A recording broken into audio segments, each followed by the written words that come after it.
গতকালকের XAMPP install করতে পারছিলেন?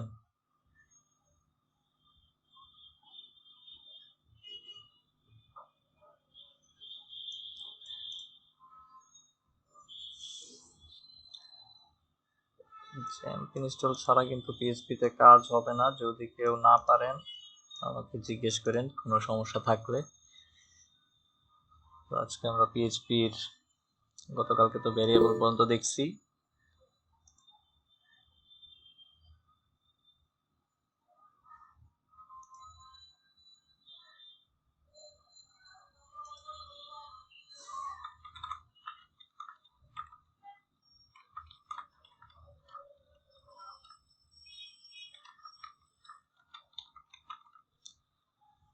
জ্যাম্প ছাড়া কিন্তু পিএইচপিতে কাজ হবে না, তো ট্রাই করেন।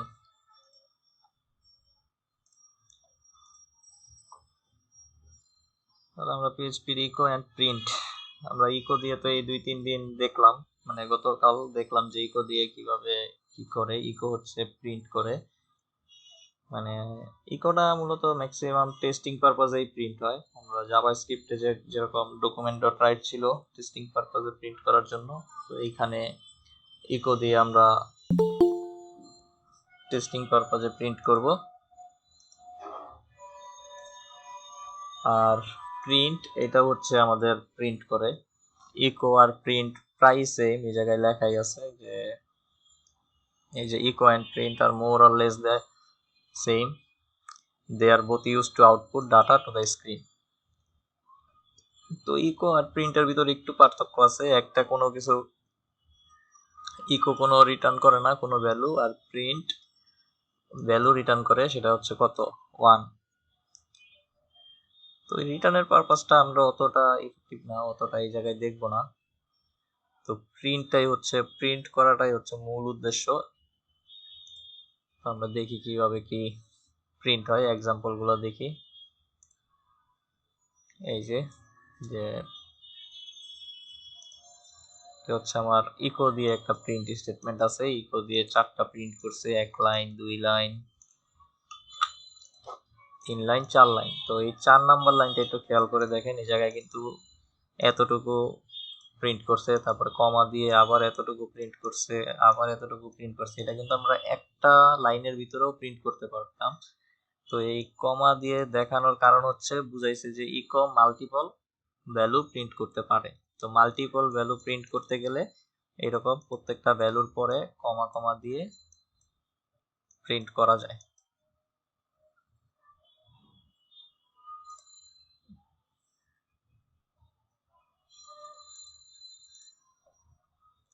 এই যে আমরা জ্যাম্প ওপেন করতেছি, কারণ জ্যাম্প ওপেন ছাড়া এখন পিএইচপির কোনো আউটপুট দেখা যায় না।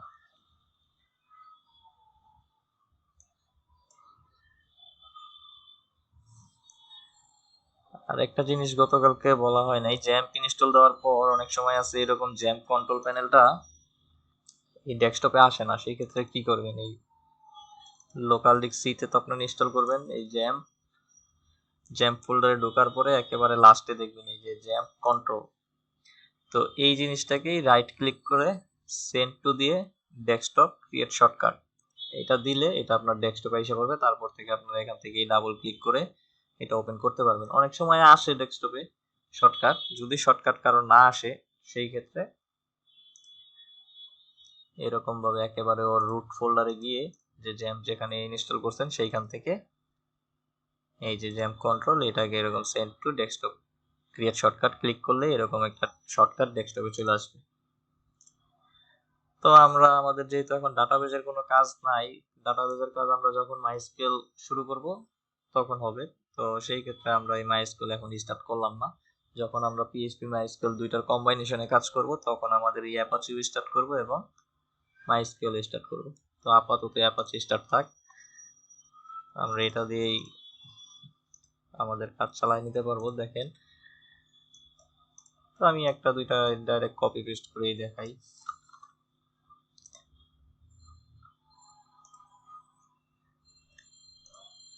পিএইচপি কোড এরকম ই করে রাখলাম, এটা তো গতকাল করছি, কি করে দেই কমান্ড আমরা 4টা ফাংশনই একসাথে কপি করে নিয়ে আসি।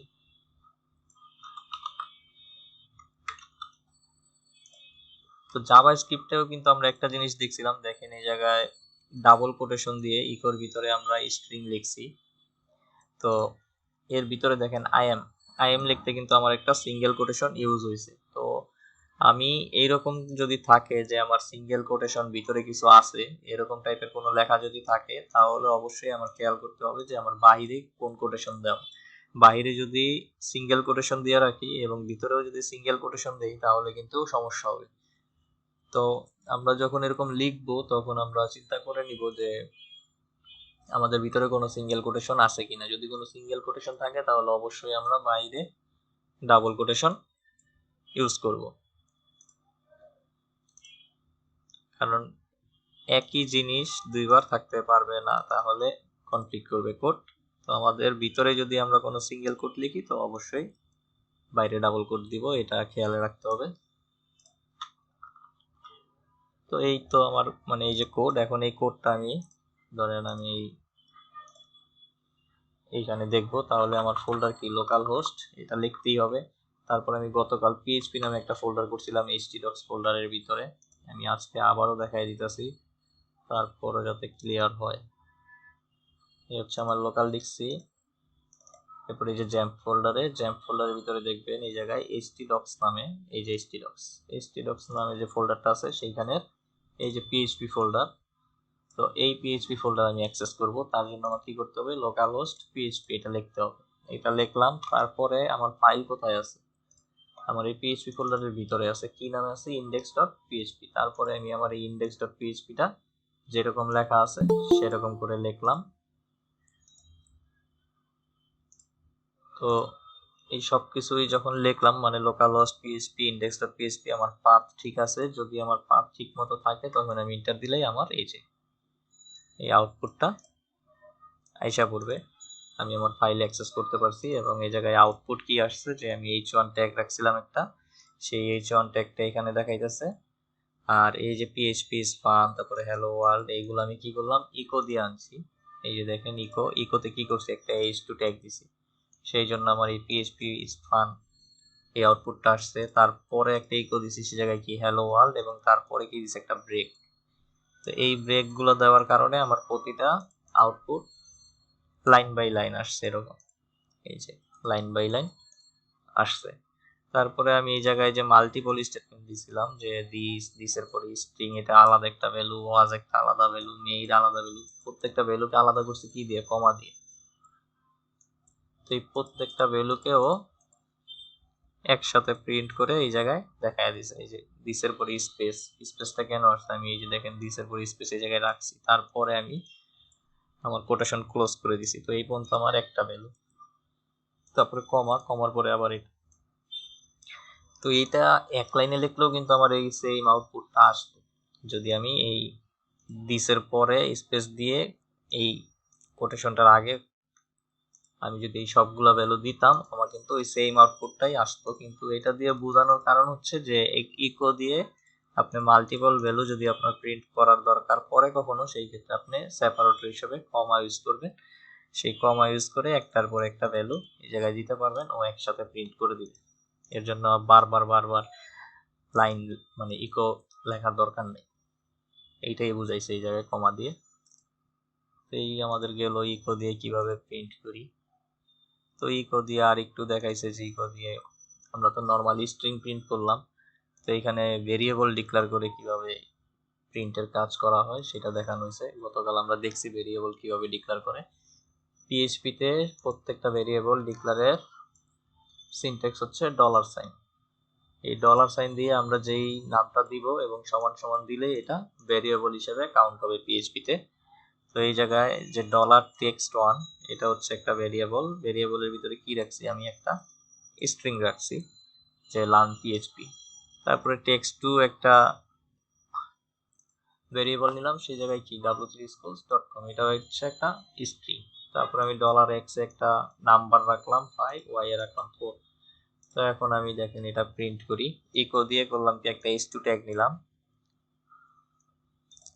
এই দেখেন এই জায়গায় কিন্তু আবার একটু ডিফারেন্ট ভাবে করছি। আমাদের h2 ট্যাগ এটা একটা স্টেটমেন্ট, তারপরে কি করলাম এটার সাথে আমি কনক্যাট করলাম ভেরিয়েবল। এখানে ভেরিয়েবল দেওয়া মানে আমি ভেরিয়েবল প্রিন্ট দিতে চাইতেছি, সেই জন্য কিন্তু কনক্যাট আসছে। এই জায়গায় যদি আমার এরকম একটা স্ট্রিং থাকতো সেই ক্ষেত্রে কিন্তু আমি কমা দিয়ে ওই যে আগে যেভাবে দেখছি কমা দিয়ে প্রিন্ট করে দেখাইতে পারতাম, কিন্তু আমার মাঝখানে ভেরিয়েবলের ভ্যালু চাইতেছি, তো সেই ক্ষেত্রে কমা দিয়ে ভেরিয়েবলের ভ্যালু দিলে সাপোর্ট করবে না। তো আমরা যদি এরকম স্ট্রিং এর পরে কোনো ভেরিয়েবলের ভ্যালু দেখতে চাই সেই ক্ষেত্রে আমাকে অবশ্যই কনক্যাট করতে হবে। আর পিএইচপি তে কনক্যাট এর সিনট্যাক্স কি ডট, আর জাভা স্ক্রিপ্টে যেটা করছি আমরা প্লাস দিয়ে, কিন্তু পিএইচপি তে আমরা করব ডট দিয়ে। কাজ কিন্তু সেম, ওর মূল কাজ হচ্ছে কনক্যাট করা। আর কনক্যাট কি জিনিস তো আমরা হয়তো এতদিনে ক্লিয়ার হওয়ার কথা, যে এটার পাশে এটা যোগ করে দিবে, এটা পাশাপাশি বসবে। তো এই আমরা একটা st ট্যাগ নিলাম, তারপরে আমি এই ভেরিয়েবলটা দিলাম text1, তারপরে এটার সাথে আবার কনক্যাট করব। আমার h2 ট্যাগ তো ক্লোজ করতে হবে, সেটা তো ক্লোজ করা হয়নি, তো এটা আবার কনক্যাট করে আমি ক্লোজ করে দিলাম। তো এটার জন্য আমার কি হবে, এই যে দেখেন আউটপুট আমার এই text1 এ কি ছিল লার্ন পিএইচপি, এই text1 এর এই জায়গায় লার্ন পিএইচপি লেখাটা আসছে। তো লার্ন পিএইচপির আগে কি আছে একটা h2 ট্যাগ, সেই জন্য আমার এই লার্ন পিএইচপি লেখাটা h2 ট্যাগের মতো মানে একটা হেডিং 2 এর সাইজে প্রিন্ট হয়ে গেছে। তো তারপরে নিচে আরেকটা ইকো, সেটার ভিতরে কি করছে যে একটা স্ট্রিং এর পরে সেই ডট দিয়ে কনক্যাট করলাম আমি এই টেক্সট টু ভেরিয়েবল, এই ভেরিয়েবলের ভিতরে আমার এই লেখাটা আসছে। তারপরে আবার কনক্যাট করলাম যে একটা বিআর ট্যাগ দিয়ে কনক্যাট করলাম, যে এই লেখাটা বা এই লাইনটা যখন কমপ্লিট হবে, এই ভ্যালুটা যখন দিবে তারপরে অটোমেটিক একটা বিআর হবে, মানে পরবর্তী লাইন নিচে থেকেই শুরু হবে, পাশে থেকে শুরু হবে না, সেই জন্য একটা বিআর দিয়ে দিলাম। তো স্টাডি পিএইচপি অ্যাট এটা আমার স্ট্রিং এতটুকু নরমালি প্রিন্ট হয়েছে। আর এই টেক্সট2 এর জন্য আমার এই w3school.com আসছে, কারণ এই টেক্সট2 এর ভিতরে আমি কি স্টোর করে রাখছি w3school। এরপরে আমরা জাভা স্ক্রিপ্টে যেমন যোগ বিয়োগ করছি, যে প্রিন্টের সময় আমরা একটা যোগ বিয়োগ করতে পারি ভেরিয়েবল, সেটাও দেখা দিয়েছে। যেমন আমি x এ একটা ভ্যালু রাখছি 5, y এ রাখছি 4, তো এই জায়গায় আমি ইকো করলাম $x প্লাস $y।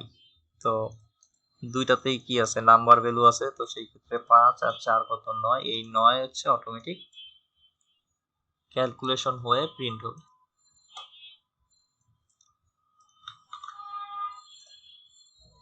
এটা আমরা নিচে দিয়ে দিলাম, সেভ দিলাম, কিন্তু আমাদের ভেরিয়েবল ডিক্লেয়ার নাই, তো অবশ্যই ভেরিয়েবলটা ডিক্লেয়ার করে নিতে হবে, না হলে আউটপুট আসবে না।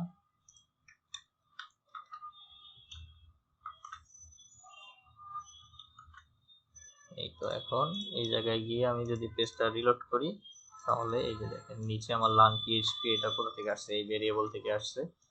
তারপরে এই যে w3school.com এটা কোথা থেকে আসছে, আমার এই টেক্সট টু ভেরিয়েবল থেকে আসছে। আর এই x প্লাস y হচ্ছে এই দুইটার যোগফল।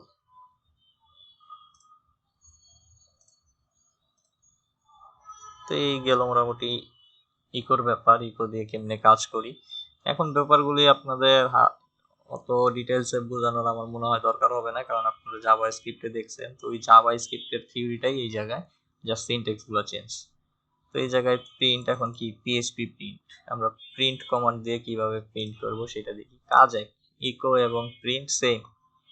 এই এতক্ষণ যেটা আমি ইকো দিয়ে লিখছি, যে ইকো সিনট্যাক্স দিয়ে লিখছি, এখন আর ইকো লিখবো না, সেটার জন্য কি দিব প্রিন্ট। তো আমি যদি এই যে দেখেন প্রিন্ট লিখি, দেখবেন এটা নীল হয়ে গেছে, তার মানে এটা পিএইচপির নিজস্ব। প্রিন্টের পরে ওই সেম ইকোতে যেভাবে ডাবল কোটেশন দিতাম এরকম একটা ডাবল কোটেশন দেওয়া লাগবে।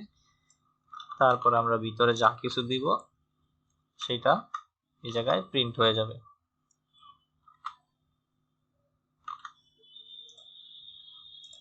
এই যে দেখেন পিএইচপি ইজ ফান, এটা আমি h2 ট্যাগের ভিতরে প্রিন্ট করছি, সেই জন্য এটা ওইরকম ভাবে প্রিন্ট হয়েছে।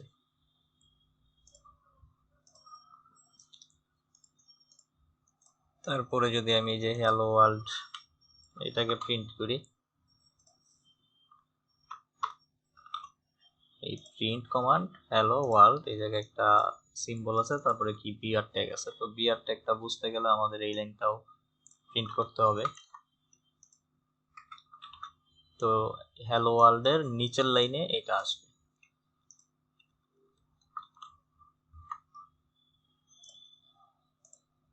এই যে হ্যালো ওয়ার্ল্ডের নিচের লাইনে আমাদের এই লাইনটাও প্রিন্ট হয়েছে। তো প্রিন্ট আর ইকো কিন্তু দেখছেন একই আউটপুট, সেম জিনিস, যে ওর কাজই হচ্ছে, দুইজনের দায়িত্বই হচ্ছে এই জায়গায় প্রিন্ট করে দেওয়া।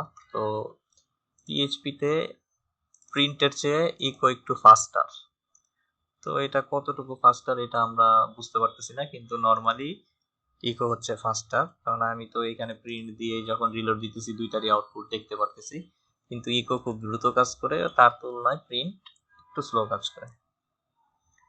এগুলা হচ্ছে থিওরিটিক্যাল পড়ালেখা, তো আমাদের এত থিওরি না জানলেও হবে, আমরা আউটপুট দেখবো যে আমাদের আউটপুটে কি আসে।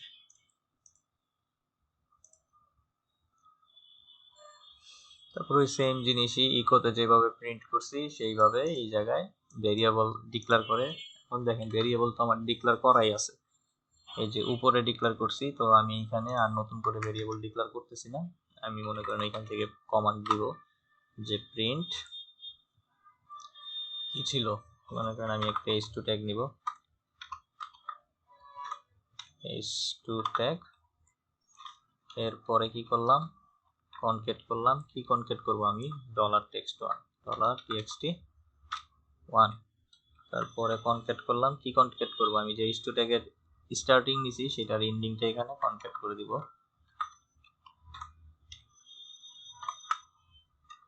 তারপরে লাস্টে আমাদের সেমিকোলন মাস্ট দিতে হবে, সেমিকোলন না দিলেও আউটপুট আসবে না। তো দেখি আমাদের h2 text1 এটা আসে কিনা।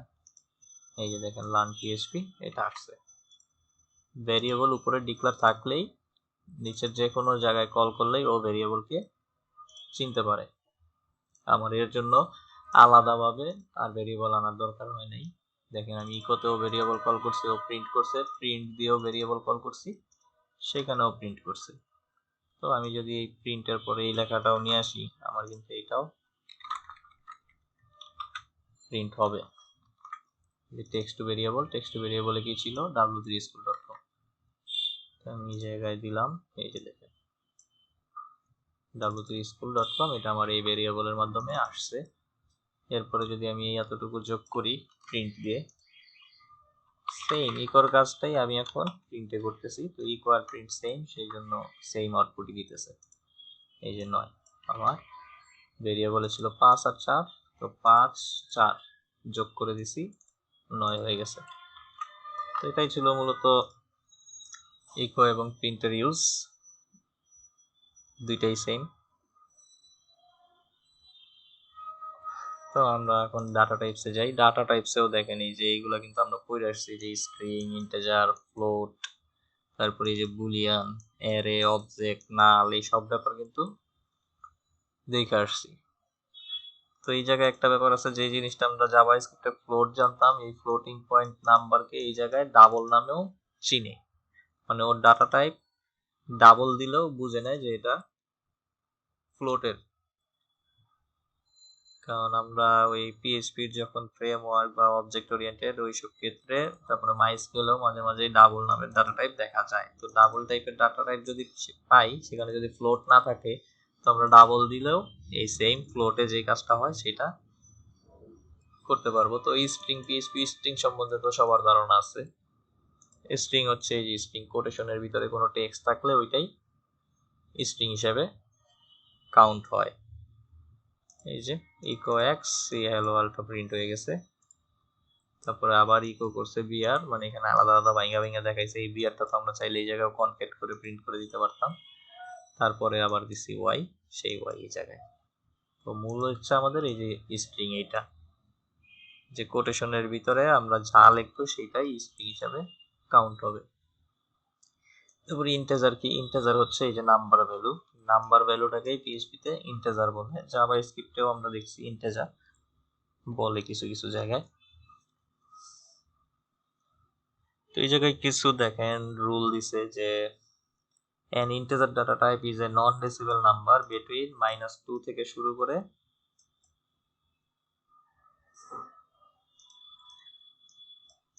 মানে এই জায়গায় বুঝাইলো এইগুলা সবই ইন্টিজার নাম্বার, নাম্বার হইলে ইন্টিজার। তো এই -2টাও দিয়ে বুঝাইছে যে মাইনাস ভ্যালু থাকলেও সেটা ইন্টিজার। তো রুলস ফর অ্যান ইন্টিজার, আমরা কয়েকটা রুলস আছে, রুলসগুলো দেখি। যেমন an integer must have at least one digit, যে ইন্টিজারে অ্যাট লিস্ট ওয়ান ডিজিট থাকতে হবে। তারপরে integer must not have a decimal point, মানে ইন্টিজার ভ্যালুতে কখনো দশমিক থাকতে পারবে না। তারপরে an integer can be either positive or negative, মানে ইন্টিজার ভ্যালুটা পজিটিভ অর নেগেটিভ যে কোনোটাই থাকতে পারবে, মানে এই যে প্লাস মাইনাস যেটাই থাকুক সমস্যা নাই, ওইটা ইন্টিজার হিসাবেই কাউন্ট হবে।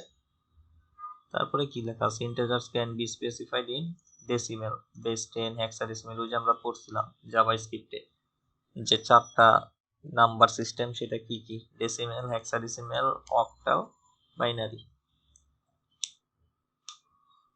তো বাইনারি হচ্ছে 2 এর উপর বেস করে হিসাব করে, অক্টাল 8 এ, হেক্সাডেসিমেল 16, আর বেস হচ্ছে 10। তো আমাদের নর্মালি মূলত কাজ হয় কিন্তু ডেসিমেলের উপরে, বেস 10 এ আমরা কিন্তু সংখ্যা টংখ্যা যা লেখার সবকিছু লিখি বেস 10 এ। আমরা এই বাইনারিতেও হিসাব করি না, তারপরে এই হেক্সাডেসিমেলেও হিসাব করি না, অক্টালেও হিসাব করি না। হেক্সাডেসিমেলে হিসাব হয় যে আমরা ডিজাইনের ভিতরে দেখছি সিএসএস এ কালার কোড, এইগুলো হচ্ছে হেক্সাডেসিমেলে হিসাব হয়। তো যাই হোক, আমরা এখন দেখেন এখানে এই যে বারডামটা কি জিনিস, এই বারডামটা হচ্ছে আপনার ডাটা টাইপ চেক করে দেয় পিএইচপিতে। এটা বিল্ট ইন একটা মেথডের নাম, এটার নাম কি, বারডাম। তো এটা কিভাবে কাজ করলো, আমরা একটা ভেরিয়েবল নিলাম, সেই ভেরিয়েবল একটা ইন্টিজার ভ্যালু দিলাম, এরপরে আমরা কি করলাম, এই ভেরিয়েবলটাকে চেক করব যে এই ভেরিয়েবলটা আসলে কোন ডাটা টাইপ। আমরা জাভাস্ক্রিপ্টেও দেখছি যে ডাটা টাইপ কিভাবে চেক করে, তো এই পিএইচপিতে হচ্ছে আমাদের ডাটা টাইপ চেক করা যায়, সেটা আমরা কিভাবে চেক করব, এই বারডাম দিয়ে চেক করব। এই দেখেন বারডাম্পের পরে আমি যদি, মানে এটা লেখার সিস্টেমটা হচ্ছে এরকম, বারডাম্পের পরে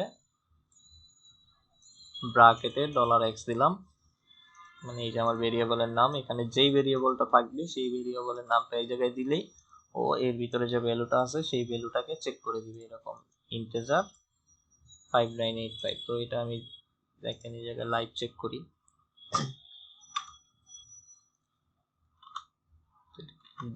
$x। তো আমার এই ভ্যালুগুলোকে অফ করে আসতে হবে, না হলে লিখলেও সমস্যা ছিল না, $x এর ভিতরে লিখলে আমার নিচেরটাই কি হইতো, তো এটা থাক ওইরকম। আমাদের পিএইচপি নেওয়া আছে, তো একটা $x নিলাম, একটা যে কোনো ভ্যালু দিলাম ইন্টিজারের, এরপরে কি বললাম, বারডাম করব। তো বারডাম পেরি কি, এই হচ্ছে বারডাম, আমি করতে চাচ্ছি কি আমার $x কে। দেখেন এখন এটাকে যদি আমি প্রিন্ট দেই, প্রিন্ট কি মানে চেক করি, এই যে এটা কিন্তু আমার বইলা দিছে যে আইএনটি মানে হচ্ছে ইন্টিজার। এখন আমি যদি এটাকে স্ট্রিং দিয়ে চেক করি, দেখি কি দেখায়, জানি না কি দেখাবে, স্ট্রিং আসার কথা, নিজে দেখছেন এটা স্ট্রিং দেখাইতেছে, এবং স্ট্রিং 4 মানে এই জায়গায় 4টা ক্যারেক্টার আছে, সেটা ওই জায়গায় বলে দিছে এই বারডাম্পে।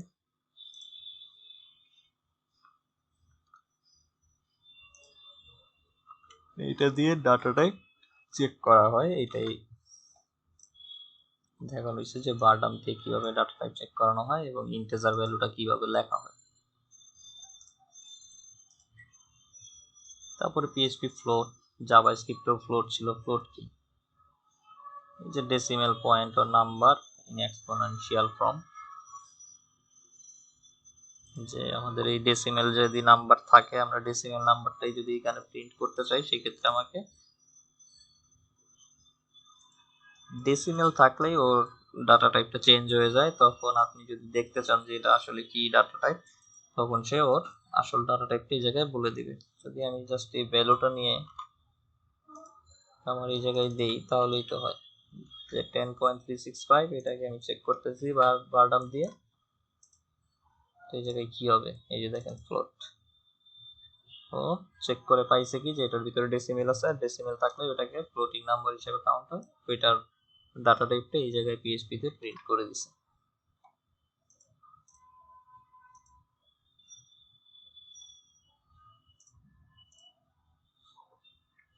তারপর পিএইচপি বুলিয়ানও আমরা দেখছি যে এই বুলিয়ান কি করে, ট্রু ফলস রিটার্ন করে। ট্রু হইলো 1 আর ফলস হইলে 0।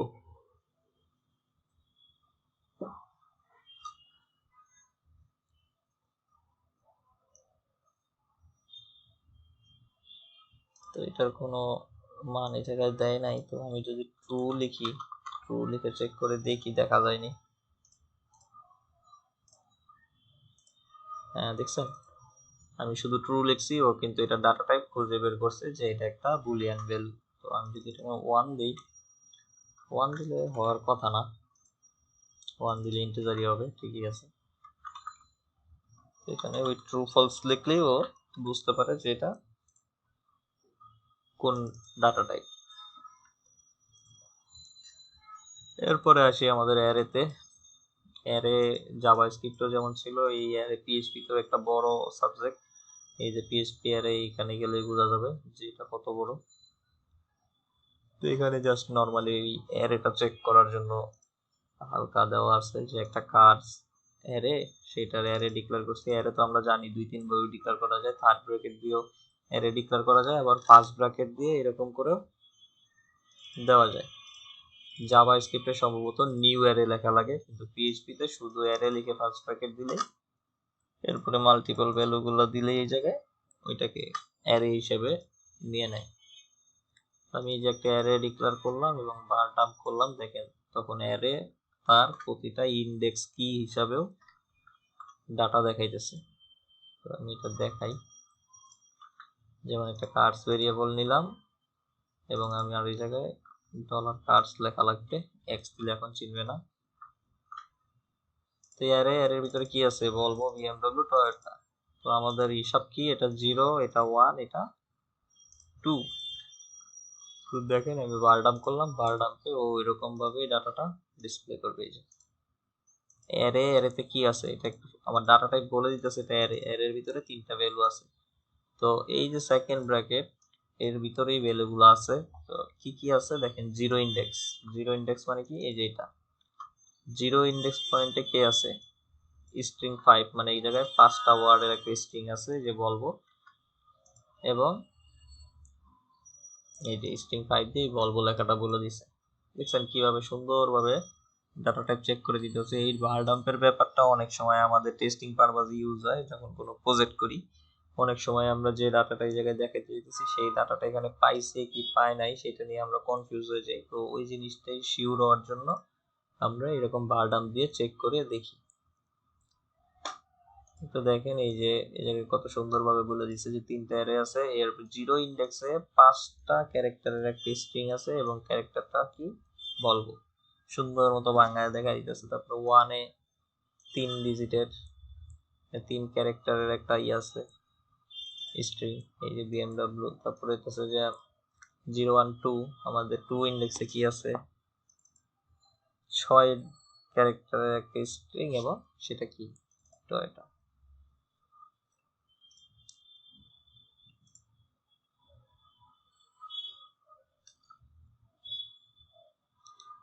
এরপর আছে পিএইচপি অবজেক্ট। পিএইচপি অবজেক্ট ওই সেম জিনিস, এই যে সেকেন্ড ব্র্যাকেট দিয়ে অবজেক্ট ডিক্লেয়ার হয়, কিন্তু এখানে একটু ব্যাপার আছে।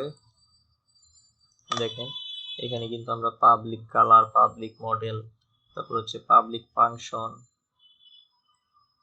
এর ভিতরে একটা কনস্ট্রাক্ট দেওয়া আছে, তারপরে একটা পাবলিক ফাংশন মেসেজ নেওয়া আছে। তো অবজেক্টটা পিএইচপি তে একটু আলাদা একটা দুনিয়া পুরাই, কারণ পিএইচপি তে অবজেক্ট ওরিয়েন্টেড প্রোগ্রামিং নামে একটা টার্মই আছে, সেটা পুরাই আলাদা। তো এই জায়গায় জাস্ট অবজেক্টটা তো একটু বোঝা যাইতেছে যে আমরা অবজেক্টে কি করি, ক্লাস নেই। জাভা স্ক্রিপ্টে যেটা করছি সেখানে কিন্তু ক্লাস ছিল না, জাভা স্ক্রিপ্টে ডাইরেক্ট ভেরিয়েবলের মতোই নিছি, কিন্তু সমান সমানের পরে কি করছি, সেকেন্ড ব্র্যাকেট দিয়ে ডাটা ডিক্লেয়ার করছিলাম। তো এই জায়গায় ক্লাস এই অবজেক্ট সেইমই, কিন্তু এখানে কি হবে, ক্লাস দ্বারা অবজেক্ট ডিফাইন করা হয়। এই যে ক্লাস কার, তার মানে হচ্ছে এটা কার নামে একটা অবজেক্ট। তো এই অবজেক্টের ভিতরে আবার কি কাজ করছি, যে পাবলিক, এই পাবলিক গুলো হচ্ছে এগুলো প্রপার্টি। তো এখানে প্রপার্টি কয়েক ধরনেরই আছে, পাবলিক আছে, প্রাইভেট আছে। তো আমাদের এত কিছু জেনে লাভ নেই, এখন আমরা শুধুমাত্র অবজেক্ট কি জিনিস সেটা চিনবো। তো এখানে আমি দুইটা প্রপার্টি মানে হচ্ছে ওই ভেরিয়েবল যেটা দেই আর কি। তো আমি দুইটা আনডিফাইন্ড ভেরিয়েবল ডিফাইন করছি। তারপরে এই যে ফাংশন, পাবলিক ফাংশন, এইটাকে অবজেক্টের ভিতরে যদি কোনো ফাংশন থাকে সেটাকে আমরা কি বলবো, মেথড। এই কনস্ট্রাক্ট একটা মেথড নেওয়া, তার ভিতরে দুইটা প্যারামিটার আছে, কালার, মডেল। এই যে এই দুইটাকে আমি প্যারামিটার হিসেবে নিয়েছি, যে নিচে থেকে যদি কোনো ডাটা আমি প্যারামিটারে দিয়ে দেই সেই ডাটাটা এই দুইটার ভিতরে অ্যাসাইন হয়ে যাবে অটোমেটিক। তারপরে এই যে দিস কালার মানে হচ্ছে এই অবজেক্টটার ভিতরে কালার নামে যেটা আছে, এই যে কালার,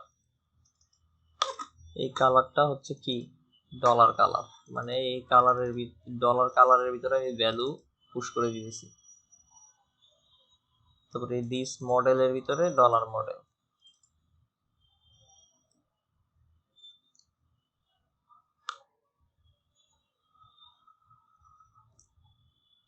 তো এই জায়গায় কোডটা একটু কমপ্লিকেটেড লাগবে, কারণ এটা পুরো অবজেক্ট ওরিয়েন্টেড এর কোডটা দেওয়া আছে। দেখেন আমি মাই কার নিচে যখন নিউ কার দিয়ে দিছি, কল করছি অবজেক্টটাকে, তখন কি ব্ল্যাক এবং ভলভো দুইটা প্যারামিটারে দিয়ে দিছি।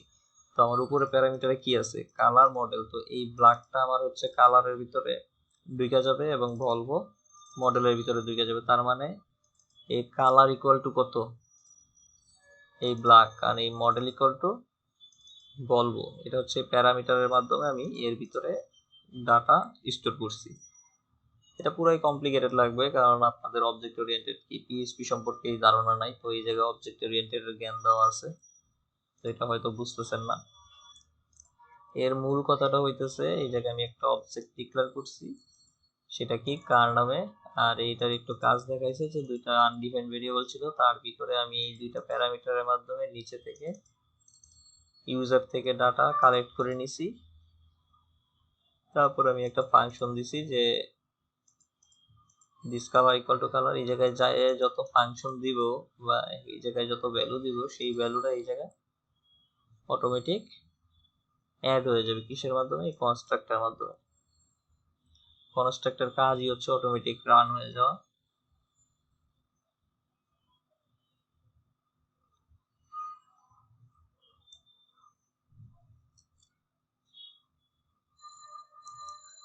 তো ওই জায়গায় ও কি প্রিন্ট করছে দেখেন, ও ইকো দিছে মাইকার মেসেজ। মাইকার হচ্ছে এটা, এটার ভিতরে যে মেসেজ নামের ফাংশন, এই যে মেসেজ নামের ফাংশন, এর ভিতরে কি আছে, মাইকার ইজ এ দিস কালার। তো এই দিস কালারে কি আসবে এখন, ব্ল্যাক। আর দিস মডেলে কি আসবে, বলবো।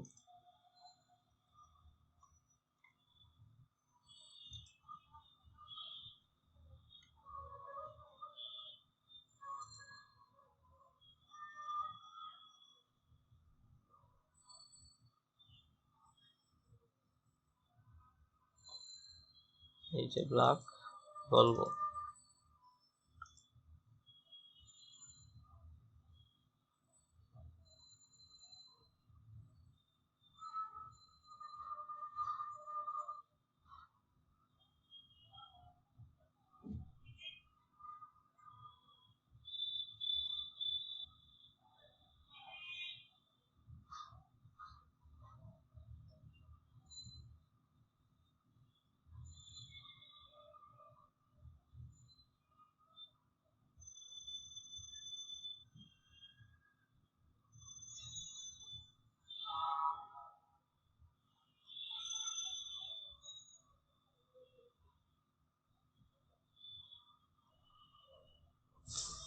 তো এখানে আছে এখন পিএইচপি নাল ভ্যালু। নাল সম্পর্কেও তো আলোচনা করা হয়েছিল। নাল কি জিনিস দেখেন,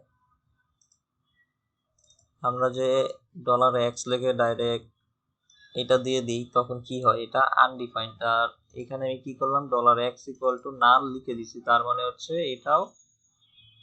এইটারও কোনো ভ্যালু নাই। শুধু $x যখন ডিক্লেয়ার করি তখন ওইটার কোনো ভ্যালু থাকে না এবং সেটার কোনো ভ্যালু লিখি না, সেই জন্য আনডিফাইন আসে। কিন্তু আমি যদি কোনো ভ্যারিয়েবলকে কোনো ভ্যালু না দিয়ে এরকম নাল দিয়ে দিই, মানে আমার ভ্যালুটা খালি, আমার এই ভ্যারিয়েবলটা খালি, কিন্তু অন্যভাবে ডিফাইন করা। আমি সমান সমানের পর এখানে নাল লিখে দিচ্ছি, সেই ক্ষেত্রে আর এটার আউটপুট কখনো এরকম হবে না যে এটা আনডিফাইন, এর আউটপুট আসবে এরকম নাল দিয়ে। এইটাই বোঝানো হয়েছে এই জায়গায় যে এক্স ইকুয়াল টু নাল, তাহলে এক্স এর ভ্যালুটা কত এই জায়গায় আমরা দেখি বারডাম করে। তো বারডাম করে যখন $x দিল তখন এই পিএইচপি ও এটা পড়লো, পড়ে দেখে যে এটা একটা আনডিফাইন্ড ভ্যালু, আনডিফাইন্ড ভ্যালু না মানে নাল ভ্যালু, এর ভিতরে কোনো অ্যাকচুয়াল ডাটা নাই। তো সেটা এই জায়গায় প্রিন্ট করে দিয়েছে যে নাল।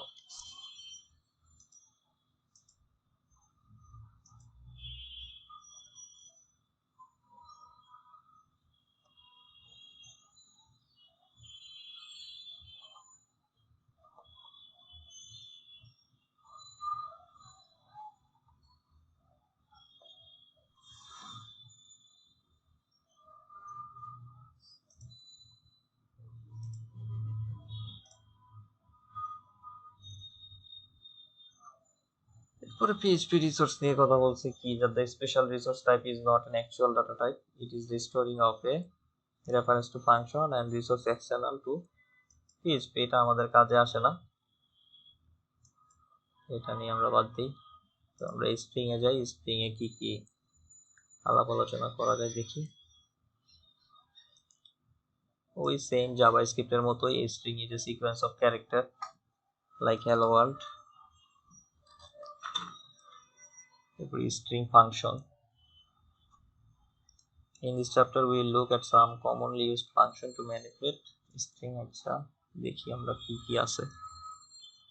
strlen, দেখেন এই জায়গায় কিন্তু এটা একটা আলাদা মেথড স্ট্রিং এর জন্য শুধুমাত্র। এটার কাজ কি, return the length of a string. আমরা স্ট্রিং এর লেন্থ কাউন্ট করতে পারবো যে এখানে আমার টোটাল কতগুলা ক্যারেক্টার আছে। যেমন দেখেন এখানে একটা ইকো দিলাম, কি দিলাম, strlen, এটা কিন্তু আমার এই মেথডের নামটা দিলাম। তো এই মেথডের নামটা দিয়ে এই যে ফার্স্ট ব্র্যাকেট, তার ভিতরে আমি আমার স্ট্রিংটা লিখে দিলাম। তো ও করবে কি, তখন আউটপুটটা কি দিবে, আউটপুট দিবে যে আমার এখানে কতগুলা ক্যারেক্টার আছে, যে এটা সহ। যেমন 1 2 3 4 5, এই মাঝখানের স্পেস এটাও একটা ক্যারেক্টার 6, এই 3 9, এলডি 11, আর লাস্টে এই যে বিশ্ব চিহ্ন সেটাও সহ টোটাল কত 12। দেখেন আউটপুটে আসবে 12। এখানে কিন্তু আমার এই জিনিসটা প্রিন্ট হয় না, এই লেখা প্রিন্ট হয় না, প্রিন্ট হয়েছে 12। কারণ কি, আমি এই যে মেথড দিয়েছি strlen, strlen মেথডের কাজ কি, এটা এই জায়গায় লেখা আছে যে ও স্ট্রিং এর ক্যারেক্টার কাউন্ট করে।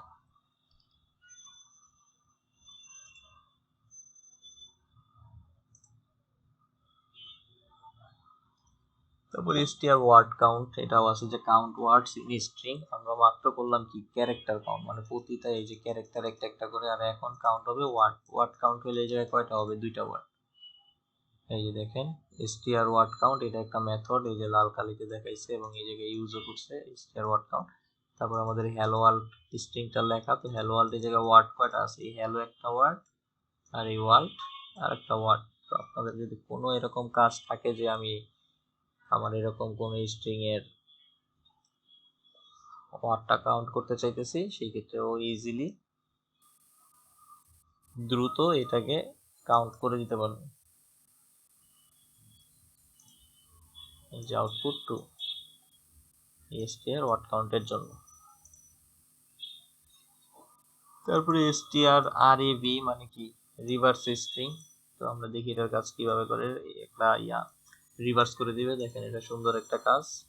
আমাদের str রিভার্স মেথড লিখলাম, লেখা আছে কি হ্যালো ওয়ার্ল্ড। এখন যদি এটাকে আমি প্রিন্ট কমান্ড দেই, মানে রিলোড দিয়ে দেখি, তো সেই ক্ষেত্রে কি হবে, ওয়ার্ল্ড আগে আসবে, ওয়ার্ল্ডের আগে এটা আসছে, মানে পুরো উল্টা দিক থেকে প্রিন্ট হবে। এই যে দেখেন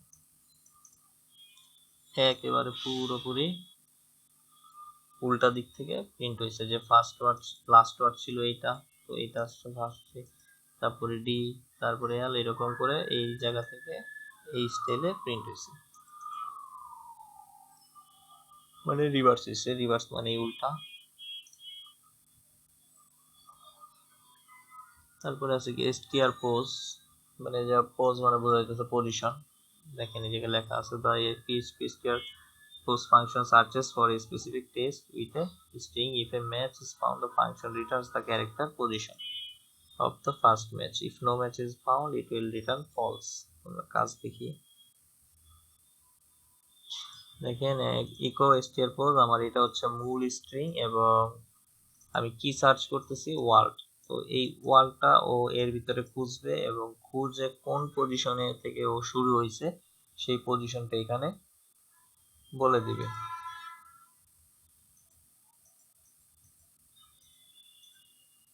যে 0 থেকে যদি কাউন্ট করি 0 1 2 3 4 5, এই যে ডাব্লু এটা কি 6 নাম্বার পজিশন, তো এই 6 নাম্বার পজিশন থেকে শুরু হয়েছে তাই এই জায়গায় 6 দেখাইছে।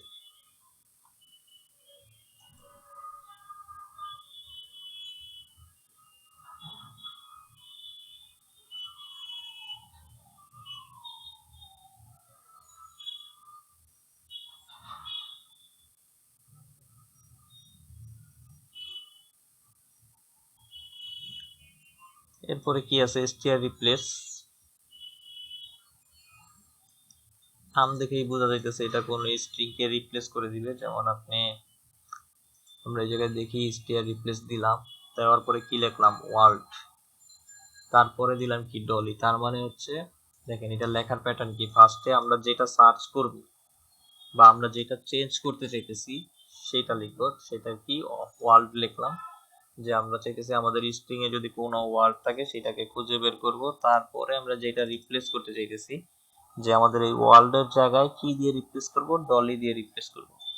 তো আমাদের সেই রিপ্লেসের ভ্যালুটা এই জায়গায় বসাবো, তারপরে আমাদের মূল স্ট্রিংটা বসাবো। তো এতটুকু বসানো হইলে তখন কি হবে, যখন আমি প্রিন্ট কমান্ডে দিব মানে এই জায়গায় রিলোড দিব, রিলোড দিলে দেখবো যে ও খুঁজবে, ওয়ার্ল্ড খুঁজবে আমার এই স্ট্রিং এর ভিতরে। যদি কোনো জায়গায় সেম টু সেম ওয়ার্ল্ড পায় তো সেই জায়গায় ও কি করবে, এই ওয়ার্ল্ডের বদলে ডলি লিখে দিবে। দেখেন এই জায়গায় এই যে হ্যালো ডলি প্রিন্ট হয়েছে, আমার এই ওয়ার্ল্ডের জায়গায় কি হয়েছে ডলি হয়ে গেছে। আমি এই জায়গায় ওয়ার্ল্ড সার্চ করতে বলছিলাম কিসের মাধ্যমে, str রিপ্লেসের মাধ্যমে।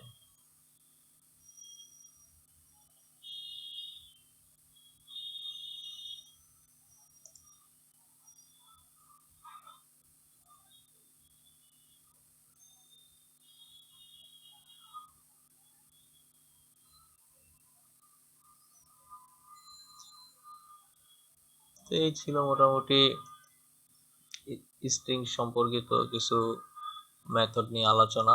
এগুলো আপনারা সবগুলো প্র্যাকটিস করেন, এইগুলো কিন্তু আমার কিছু না, আপনার এই W3 স্কুল থেকে দেখে দেখেই কি করতে পারেন, বা এই সব লেখার জায়গায় আপনারা নিজেরা নিজের মতো স্ট্রিং দিয়ে তারপরে চেক করে করে দেখবেন যে কোনটা কি কাজ করতেছে। তারপরে নাম্বার নিয়ে কিছু আলোচনা আছে, যে PHP নাম্বার।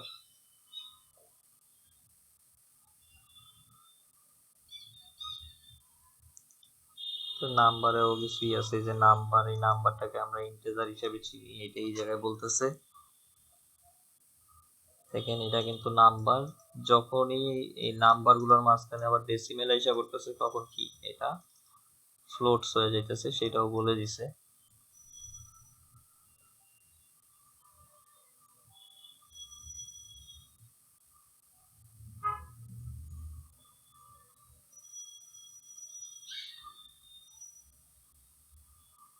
এই যে জায়গায় লেখা আছে so an integer data type is a non decimal number between, এই মাইনাস হইতে পারে প্লাস হইতে পারে, মানে পজিটিভ নেগেটিভ যেটাই হোক সমস্যা নাই, ওইটা ইন্টিজার।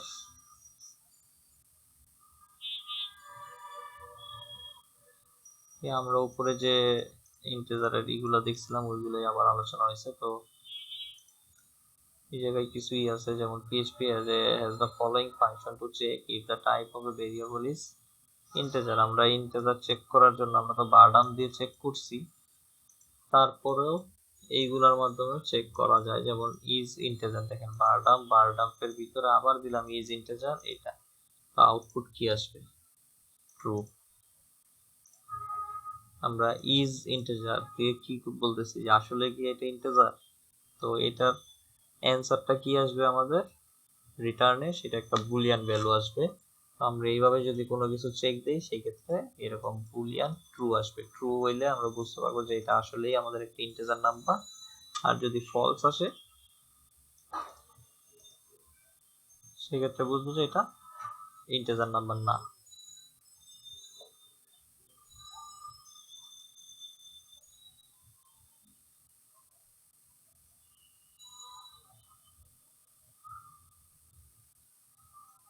তারপরে নাম্বারের ভিতরে ফ্লোটিং, সেই ফ্লোটিং সম্পর্কেও দিয়েছে যে ফ্লোটিংও এই জায়গায় চেক করা যায়। সেটার জন্য কি দুইটা জিনিস আছে, একটা ফ্লোট একটা ডাবল।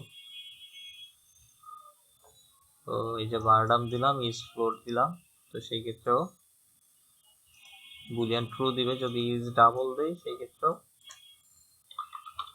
ট্রু আসার কথা, যে বুলিয়ান ট্রু। কারণ আমরা ফ্লোট আর ডাবল একই ধরা হয়। আমরা ওই ইন্টিজারের যে আলোচনা করলাম ওই জায়গায় লেখা ছিল।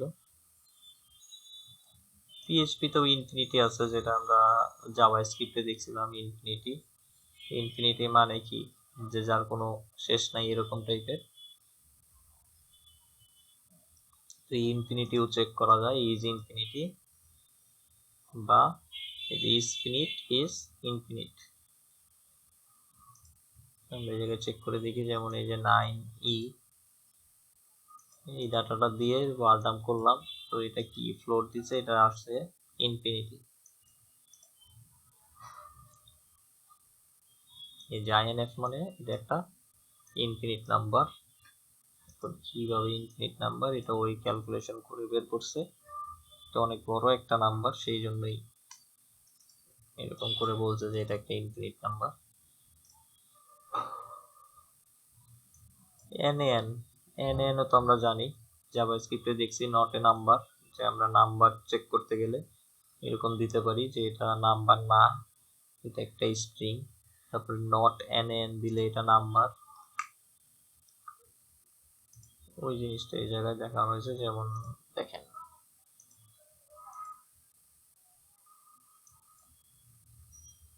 invalid calculation will return a non value, ধরুন এটা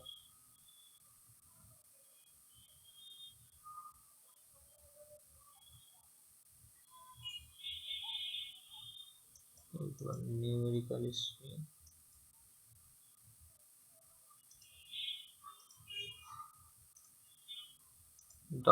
$x a cross, একটা ভ্যালু দিলাম 8, বারডাম করলাম এইটাকে, সেই ক্ষেত্রে কি দিছে, এটা একটা ফ্লোটিং নাম্বার এবং এটা নট এ নাম্বার, এটা কোনো নাম্বার না। এটা আমাকে কিন্তু এই জায়গায় চেক করে বলে দিছে যে এটা নট এ নাম্বার।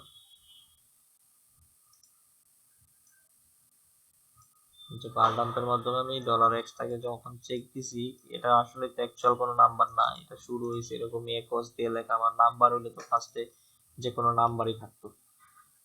যে এই জায়গায় যদি আমি কোনো একটা নাম্বার দিয়ে দিই, এখন যদি চেক দিই তখন কি আসবে দেখছেন, এটা একটা ইন্টিজার নাম্বার। যখন আমি এরকম আগের মতো লিখছি তখন ওটাকে চেক দিয়ে দেখতেছে আসলে এটা তো কোনো নাম্বার না, সেই জন্য আমাকে বলছে যে ফ্লোটের একটা ফ্লোটিং ইসের ভিতরে আছে, যে ফ্লোট সিস্টেমে আছে, কিন্তু এটা কোনো নাম্বার না। তারপর আমরা নিউমেরিক্যাল স্ট্রিং দেখি, এটা আমি উপরে ফার্স্টে চেক করছি যে এটা আমাদের হচ্ছে কি অরিজিনাল নাম্বার বা ইন্টিজার যেটাই বলি, এটা ট্রু আসবে। ইজ নিউমেরিক দিছি তার মানে ট্রু। আর এটা যদি বার ডাম্প করি তো সেই ক্ষেত্রে কি আসবে দেখি, এটা কিন্তু একটা স্ট্রিং, নিউমেরিক স্ট্রিং। দেখেন নিউমেরিক স্ট্রিংকেও ও ইন্টিজার হিসাবে চিনে, মানে নিউমেরিক নাম্বার কিনা সেটা চিনতেছে। তারপরে যে জায়গায় দুইটা নিউমেরিক আছে এই জন্য এটাকেও চিনতেছে ট্রু। কিন্তু যখনই আমি একটা স্ট্রিং দিতেছি, স্ট্রিং দিয়ে লেখা শুরু করতেছি, তখন কিন্তু আর ওটাকে নিউমেরিক হিসেবেও ধরতে পারতেছে না, তখন এটাকে ফলস করে দিছে। কারণ এটাই, যখন আমি এই হ্যালোর সাথে 100 যোগ করব, দেখি কি বলে, ফলসই বলবে।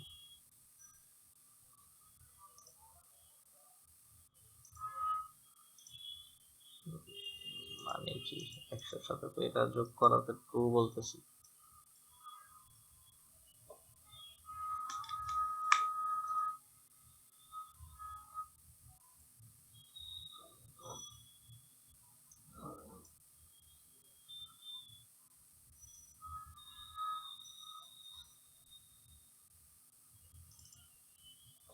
কনকেট করলে ফলস আসতেছে, যোগ করলে ট্রু দিতেছে। আচ্ছা যোগটাতে ওই জায়গায় ইজ নিউমেরিক, এটাকে নিউমেরিক হিসেবে কাউন্ট করতেছে। তো নিউমেরিক হিসেবে কাউন্ট করলে এটাকে আমাদের নিউমেরিক ধরেই কাজ করতে হবে, ওই রকম ভাবেই কোড করতে হবে। তো আমরা এই পিএইচপির কোড যখন করব তখন আমাদের এইসব ভ্যালু, তারপরে এইসব যে মান, ভেরিয়েবল, এইগুলা কোনো একটা প্রোগ্রাম করার আগে সবগুলো এরকম ভাবে চেক করে দেখবো যে আসলে আমার ডাটাগুলো সব ঠিকঠাক মতো আছে কিনা। তো এই চেকিং এর রেজাল্টের উপরে বেস করেই আমরা আমাদের ফাংশনাল কোডগুলো লিখবো।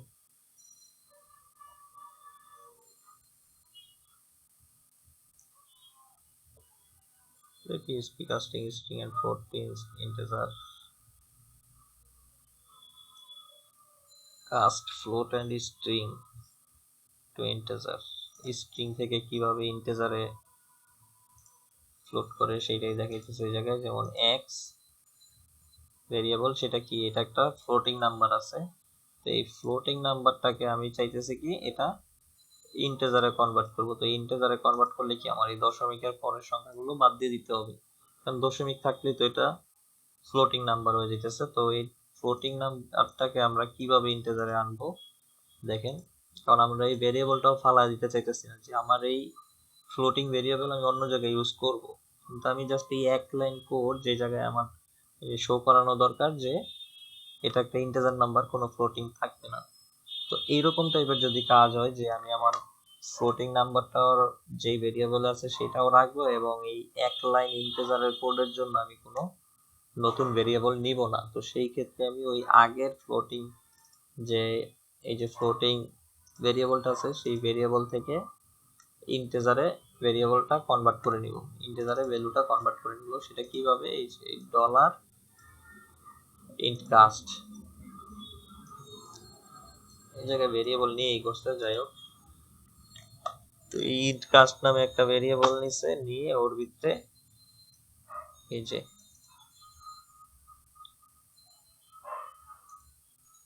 আইএনটি, এই আইএনটিটার মাধ্যমে এই যে ব্র্যাকেটের ভিতরে আইএনটি লিখতেছি, আইএনটি মানে তো বোঝা যাইতেছে এটা একটা ইন্টিজার।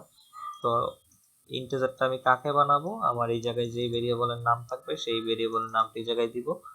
তো এই ভেরিয়েবলের ভিতরে যে ডাটাটা আছে এটা যদি ফ্লোটে থাকে বা অন্য কোনো ফরম্যাটেও থাকে, তো ওইটাকে সে এরকম ইন্টিজারে কনভার্ট করে নিবে। তারপর আমি ইকো করলাম এই ভেরিয়েবলটাকে, তখন দেখেন ও কিন্তু আমার এই 2 3 4 6 5 এই এতটুকু প্রিন্ট হয়ে আসছে, আমার এই এতটুকু আসে নাই, কারণ আমি ইন্টিজারে কনভার্ট করে ফেলছি। তারপরে এই নিচেরটা ওই সেম ভাবেই দেখাইছে, একই আউটপুট দুইবার করে এনে দেখাইছে, কোনো চেঞ্জ তো নাই।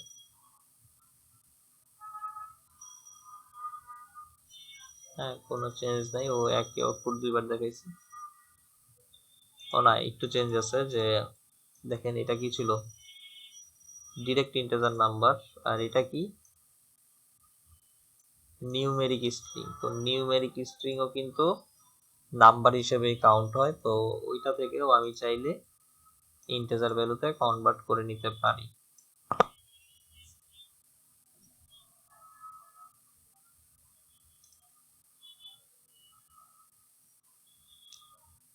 এই নাম্বার নিয়ে আলোচনা ছিল, সবগুলোই পরিচিত, একটু একটু চেঞ্জ আসতেছে অল্প, জাস্ট ওই সিনট্যাক্স গুলো চেঞ্জ আসতেছে। এইগুলো আপনারা নিজেরা নিজেরা প্র্যাকটিস করলে এই সিনট্যাক্স গুলো সম্পর্কে আইডিয়া হয়ে যাবে। এখন এই যে ম্যাথ, আমরা জাভা স্ক্রিপ্টেও এরকম ম্যাথের বিভিন্ন কাজ করছি। এই যে পাই এর ভ্যালু কি সেটাও আমরা দেখছিলাম। জাভা স্ক্রিপ্টে যে ইকো দিয়ে পাই দিলেই ও পাইয়ের যে মান সেটা এই জায়গায় অটো বের করে দিবে, দেখছেন। এই যে ইকো, এটা হচ্ছে আমার ইকোর ব্র্যাকেট, আর এই পাই হচ্ছে ফাংশন। যখন এই পাই ফাংশনটা কল করছি, তো এই পাই ফাংশনের যে বিল্ট ইন কোড আছে, মানে বিল্ট ইন ভ্যালু আছে, সেটা প্রিন্ট হয়ে যেতেছে। তারপরে মিন ম্যাক্স এটা দেখেই বুঝতেছি যে আমরা মিনিমাম ম্যাক্সিমাম চেক করব এই ফাংশন দিয়ে। দেখেন এটা নরমালি কিভাবে করা যায়, যে আমরা একটা ইকোর ভিতরেই ডিরেক্ট মিনিমাম ম্যাক্সিমামটা চেক করতেছি। তো মিন ফাংশন ম্যাক্স ফাংশন লিখলাম এবং এই মাঝখানে ভ্যালু দিলাম। তো এই ভ্যালুর সবচেয়ে ছোট যে ভ্যালুটা সেটা প্রিন্ট হবে, তো -200 এটাই সবচেয়ে ছোট। হ্যাঁ, আর ম্যাক্স এর ভিতরে বড় হবে কোনটা, এই 150 বড় হবে, তো -200 তো এটা মাইনাস, তার মানে সবচেয়ে ছোট। তো সবচেয়ে বড় আমাদের +150, এই যে +150। তো ফাংশন গুলোর নাম দেখলেই বোঝা যায় যে এটার কাজ কি। তারপরে যে পিএইচপি অ্যাপস ফাংশন, অ্যাপস মানে হচ্ছে অ্যাবসলিউট পজিটিভ ভ্যালু। তো আমরা এটা দেখি কি করছে। দেখেন কোন একটা মাইনাস ফিগারকে যদি আপনি এটাকে এরকম পজিটিভ ভ্যালুতে নিয়ে আসতে চান, সেই ক্ষেত্রে এর এই মাইনাস ভ্যালুটার আগে এরকম এবিএস মেথড বসায় দিলেই এটা মাইনাস বাদ দিয়ে এটাকে পজিটিভ করে ফেলবে। তারপরে স্কোয়ারটি, এটা দিয়ে বোঝা যাচ্ছে মনে হয় এটা বর্গমূল। আমরা বর্গমূলে দেখছিলাম এই যে স্কোয়ার রুট, যে স্কোয়ারটি 64, তার মানে হচ্ছে এটার বর্গমূল করবে। তো এর বর্গমূলের ভ্যালু কত হবে, 8। 8 আর 64, এটা এই জায়গায় দেখাইছে রিটার্ন 8। এই যে ইকো স্কোয়ারটি, এটা হচ্ছে আমার মেথড। এই মেথডের মাঝখানে যে ভ্যালুটা দিবেন সেইটাই এখানে দেখাবে। যেমন 1, 1 এরটা 1, 0 এরটা 0, তো 9, 9 এরটা কত হবে, 3 3 9, তো এই জন্য এই যে 3।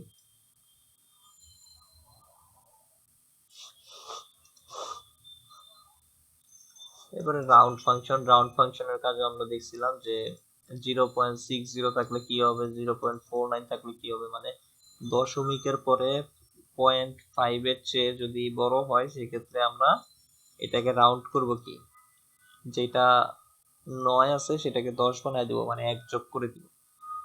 আর যদি 0.5 এর নিচে থাকে তাহলে যেটা 9 আছে সেটা 9ই থাকবে। তো এই যে 49, এটা আমাদের বাড়তি ছিল, এই বাড়তিটুকু বাদ দিয়ে দিবে, কারণ ও 0.5 থেকে হইলেই প্লাস করে দিত বাড়তিটাকে, কিন্তু 0.5 এর নিচে থাকলে ওইটাকে আর প্লাস করবে না, বরঞ্চ যতটুকু বেশি আছে ততটুকু বাদ দিয়ে দিবে।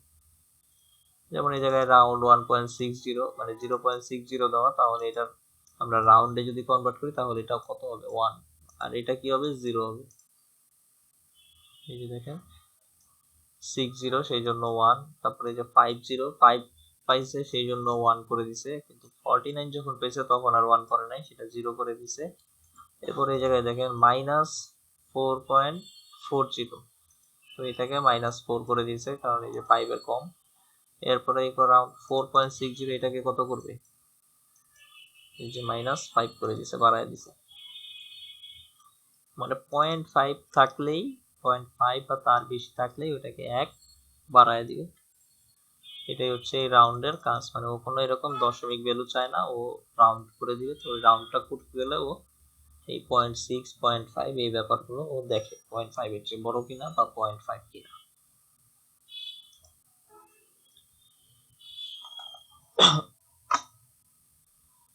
এরপরে র্যান্ডম নাম্বার, র্যান্ডম নাম্বারটা একটা আমরা ইস্যু দেখছিলাম, জিকো র্যান্ড যদি দেন তাহলে এই যে র্যান্ডম নাম্বার জেনারেট করে দিছে, যে কোনো নাম্বার, এটা প্রতিবারেই চেঞ্জ হবে।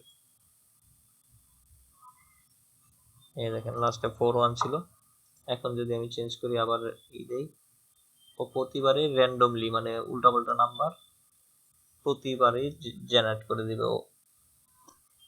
তো এটা ফাংশনটা কিভাবে লেখে, এই র্যান্ড দিয়ে দুইটা ফার্স্ট ব্র্যাকেট স্টার্ট ক্লোজ, এটা দিলেই আমার এরকম র্যান্ডম নাম্বারের ফাংশন জেনারেট হয়ে যায়। তো এই র্যান্ডম নাম্বারের আবার লিমিট দেওয়া যায়, যেটা আমরা জাভা স্ক্রিপ্টে দেখছি, যে আমি র্যান্ডম নাম্বারটা চাইতেছি কত থেকে কত, যে মিনিমাম 10 এর নিচে দেখাবে না এবং 100-র উপরে উঠবে না। 10 থেকে 100-র ভিতরে যে নাম্বারগুলো আছে এইগুলাই প্রতিবারে চেঞ্জ হয়ে হয়ে আসবে, মানে স্থির থাকবে না। এখন যদি 10 11 দেয়, পরের বার 15 16 এরকম উল্টাপাল্টা দিবে। যেমন এই যে দেখেন আমি প্রতিবারই ক্লিক করব, ও কিছু না কিছু চেঞ্জ হয়ে দিবে। যেমন এখন 31, পরের বারে অন্য একটা আসবে, কি যে আসবে এটা আমরাও বলতে পারি না, কেউই বলতে পারবে না।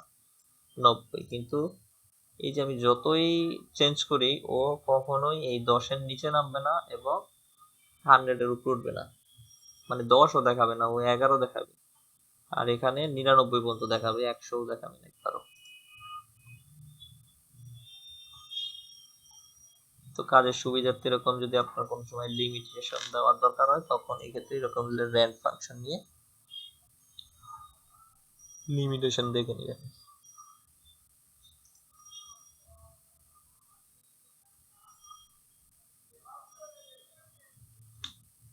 তো এই ছিল মোটামুটি ম্যাথ নিয়ে আলোচনা এই ডাব্লিউটি স্কুলে। এরপরে আসছে কনস্ট্যান্ট।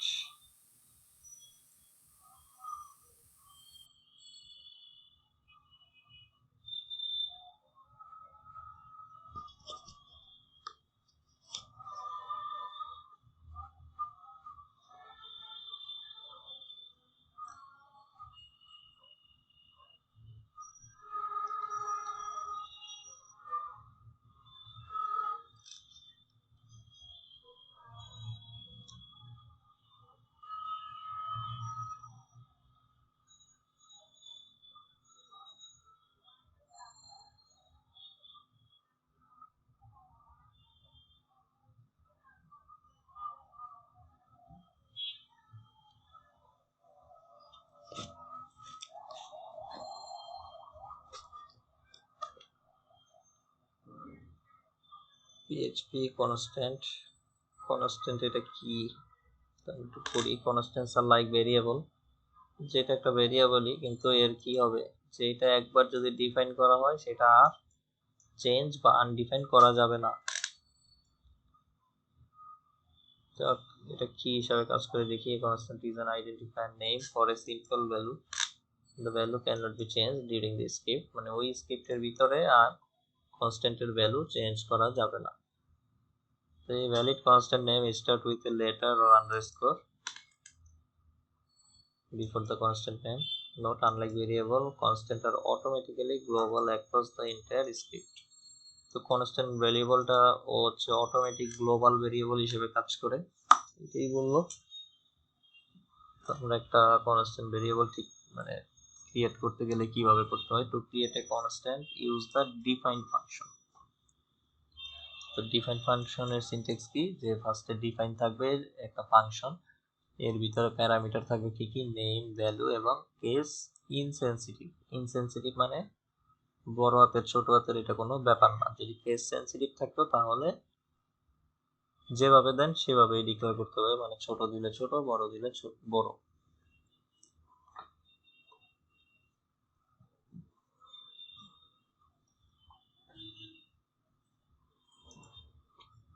তো দেখেন এই যে একটা এক্সাম্পল দেওয়া আছে যে create a constant with a case sensitive name.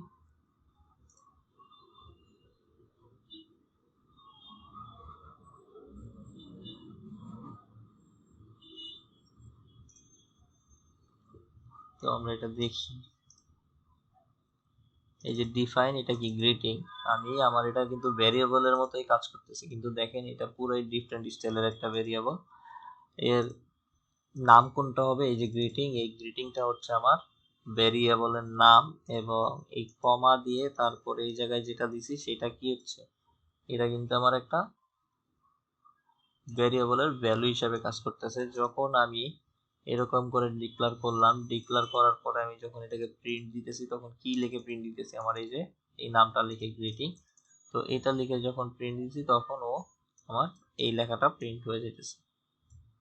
এই যে লাইক এ ভেরিয়েবল, কিন্তু এটার কি শর্ত আছে যে এটা একবার ডিফাইন করা হয়ে গেলে এটা আনচেঞ্জেবল, এটা আর চেঞ্জ করা যাবে না। যেমন আমরা অন্যান্য ভেরিয়েবল কি হয় যে আমরা পরবর্তীতে চেঞ্জ করতে পারি ভ্যালু, যে কোনো একটা ফাংশন চালায় ওই ভ্যালুটার মান চেঞ্জ করে দিতে পারি। তো এই ডিফাইনটা একবার ডিক্লেয়ার করলে এই স্ক্রিপ্টের ভিতরে ও আর চেঞ্জ হবে না। এইটাই হচ্ছে এই কনস্ট্যান্টের বৈশিষ্ট্য। তো আমরা এই জিনিসটা একটু নিজেরা ট্রাই করে দেখি আমাদের এটা ঠিক মতো আসে কিনা। এটাকে আমরা কি করলাম, তো কিভাবে ডিফাইন, আমাদের এই যে ডিফাইন ফাংশন দেখাইতেছে নেম ভ্যালু, তো আমরা কি নাম দিব, নাম দিলাম গ্রিটিং। তো নাম দিতে গেলে কিন্তু অবশ্যই স্ট্রিং এর ভিতরে দিতে হবে, নাহলে সবুজ দেখাইতেছিল তার মানে আমার ভুল আছিল। তো আমরা যদি ইন্টিজার ভ্যালু দেই সেই ক্ষেত্রে আমাদের দরকার নাই, স্ট্রিং দরকার নাই। আর যদি আমরা স্ট্রিং টাইপের কোনো ভ্যালু দিতে চাই তাহলে এইখানে কি দিতে হবে, আমরা এরকম লিখলাম ওয়েলকাম টু w3schools.com, তারপরে এটাও দিলাম, সেভ দিলাম। এটাকে কি করতে হবে, আমার স্টেটমেন্ট শেষ হয়েছে সেটা বলে দিতে হবে। এরপর আমি ইকো দিলাম, ইকো কি নামে প্রিন্ট করব, গ্রিটিং। গ্রিটিংটা কি আমার একটা ভেরিয়েবল, সেই জন্য আমি এই জায়গায় কোনো দিলাম না। তো দেখি, এটা আমার ভেরিয়েবল সেই জন্য এখন কিন্তু আমি আর এটা দেই নাই, কারণ এটাকে আমি ভেরিয়েবল হিসেবে চিনি, সেই জন্য শুধু নামটা দিছি। আমরা এই জায়গায় যাই দেখি আমাদের প্রিন্ট হয় কিনা। এই যে দেখেন প্রিন্ট হয়েছে ওয়েলকাম টু w3schools.com। তো কনস্ট্যান্ট একটা ভেরিয়েবলের মতোই কাজ করে, ওর বিশেষত্ব হচ্ছে ও চেঞ্জ হবে না পরবর্তীতে এই স্ক্রিপ্টের ভিতরে। তো এটা ছিল কেস সেনসিটিভ ফর্মে। আমরা একটা কেস ইনসেনসিটিভ দেখি সেটার ভিতরে কি করতে হবে। দেখেন এই যে আমরা তিনটা প্যারামিটার দিচ্ছিলাম, একটা কি নেম, একটা ভ্যালু, একটা কেস সেনসিটিভ। যে আমরা একটা নেম দিলাম, নেমটা যেরকম খুশি দিলাম, তার একটা ভ্যালু দিলাম। তো ডিফল্ট ভাবে আমাদের ওই কেস সেনসিটিভের ব্যাপারটা ফলস থাকে, তার মানে হচ্ছে ও ডিফল্ট যখন থাকে তখন ফলসে থাকে। ফলস মানে হচ্ছে ও কেস সেনসিটিভ, যে যেভাবে দিতেছি ওইভাবেই প্রিন্ট করবে। যে ওয়েলকাম টু w3school যে আমরা একটু আগে দিলাম ওইভাবেই প্রিন্ট হয়েছিল। তো যদি এই জায়গায় আমি ট্রু করে দিই সেই ক্ষেত্রে তো ওইরকমই প্রিন্ট হয়েছে, তাহলে ফলস করে দিলে কি হয়, ফলস রান দিই।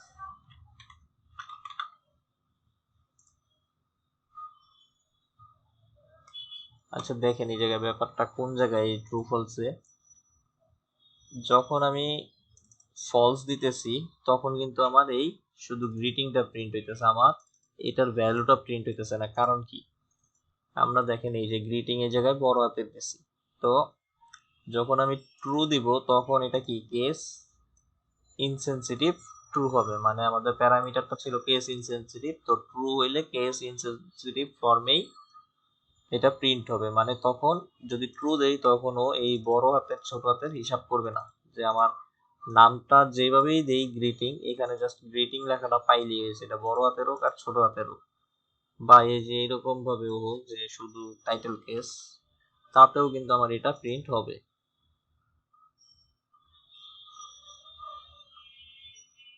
দেখছেন? আর যদি ফলস থাকে সেই ক্ষেত্রে ও এইখানে যেই রকম লেখা আছে ঠিক সেই রকম এই জায়গায় দিতে হবে, মানে তখন কেস সেনসিটিভ হয়ে যাবে। তো এই কনস্ট্যান্ট ভেরিয়েবল ডিক্লেয়ারের ক্ষেত্রে যদি আমরা এরকম ভাবে ডিক্লেয়ার করি কোনো ভেরিয়েবল, তো আমরা এরকম যদি ট্রু ফলস দিয়ে দিই সেই ক্ষেত্রে এই নাম কিভাবে দিছি সেটা কোনো সমস্যা নাই, একভাবে আমাদের মূল নামটা এই জায়গায় পাইলেই হয়েছে, ও আউটপুট দিয়ে দিবে এই যে w3school.com ওয়েলকাম টু, এটা দিয়ে দিবে। আর ফলস থাকলে তখন এই কেস সেনসিটিভ ফর্মে আসবে, তখন আর ডাটা দিবে না আমাদের। এইটাই এই জায়গায় বোঝানো হয়েছে। যে তারপর পিএইচপি কনস্ট্যান্ট অ্যারে, অ্যারে ওই সেম যেভাবে ভেরিয়েবল ডিক্লেয়ার করলাম এখানে ওই ডিফাইনের ভিতরে ওই সেম ভাবেই এই যে ডিফাইন, এই জায়গায় কার্স, কার্স হচ্ছে আমার নাম, তারপরে অ্যারে যেভাবে ডিক্লেয়ার করি যে থার্ড ব্র্যাকেট, তার ভিতরে আমি তিনটা ভ্যালু দিলাম, এরপর আমি প্রিন্ট করলাম ইকো কার্স। কার্স কি আমার অ্যারের নাম, এবং জিরো ইন্ডেক্স প্রিন্ট করছি, তার মানে শুধু এই আলফা রোমিও এটা প্রিন্ট হবে। এই যে আলফা রোমিও এটা প্রিন্ট হয়েছে, কারণ এই জায়গায় আমি জিরো ইন্ডেক্স দিছি। জিরো ইন্ডেক্স মানে হচ্ছে আমার প্রথম ভ্যালুটা, যদি 1 দিতাম তাহলে বিএমডব্লিউ প্রিন্ট হবে।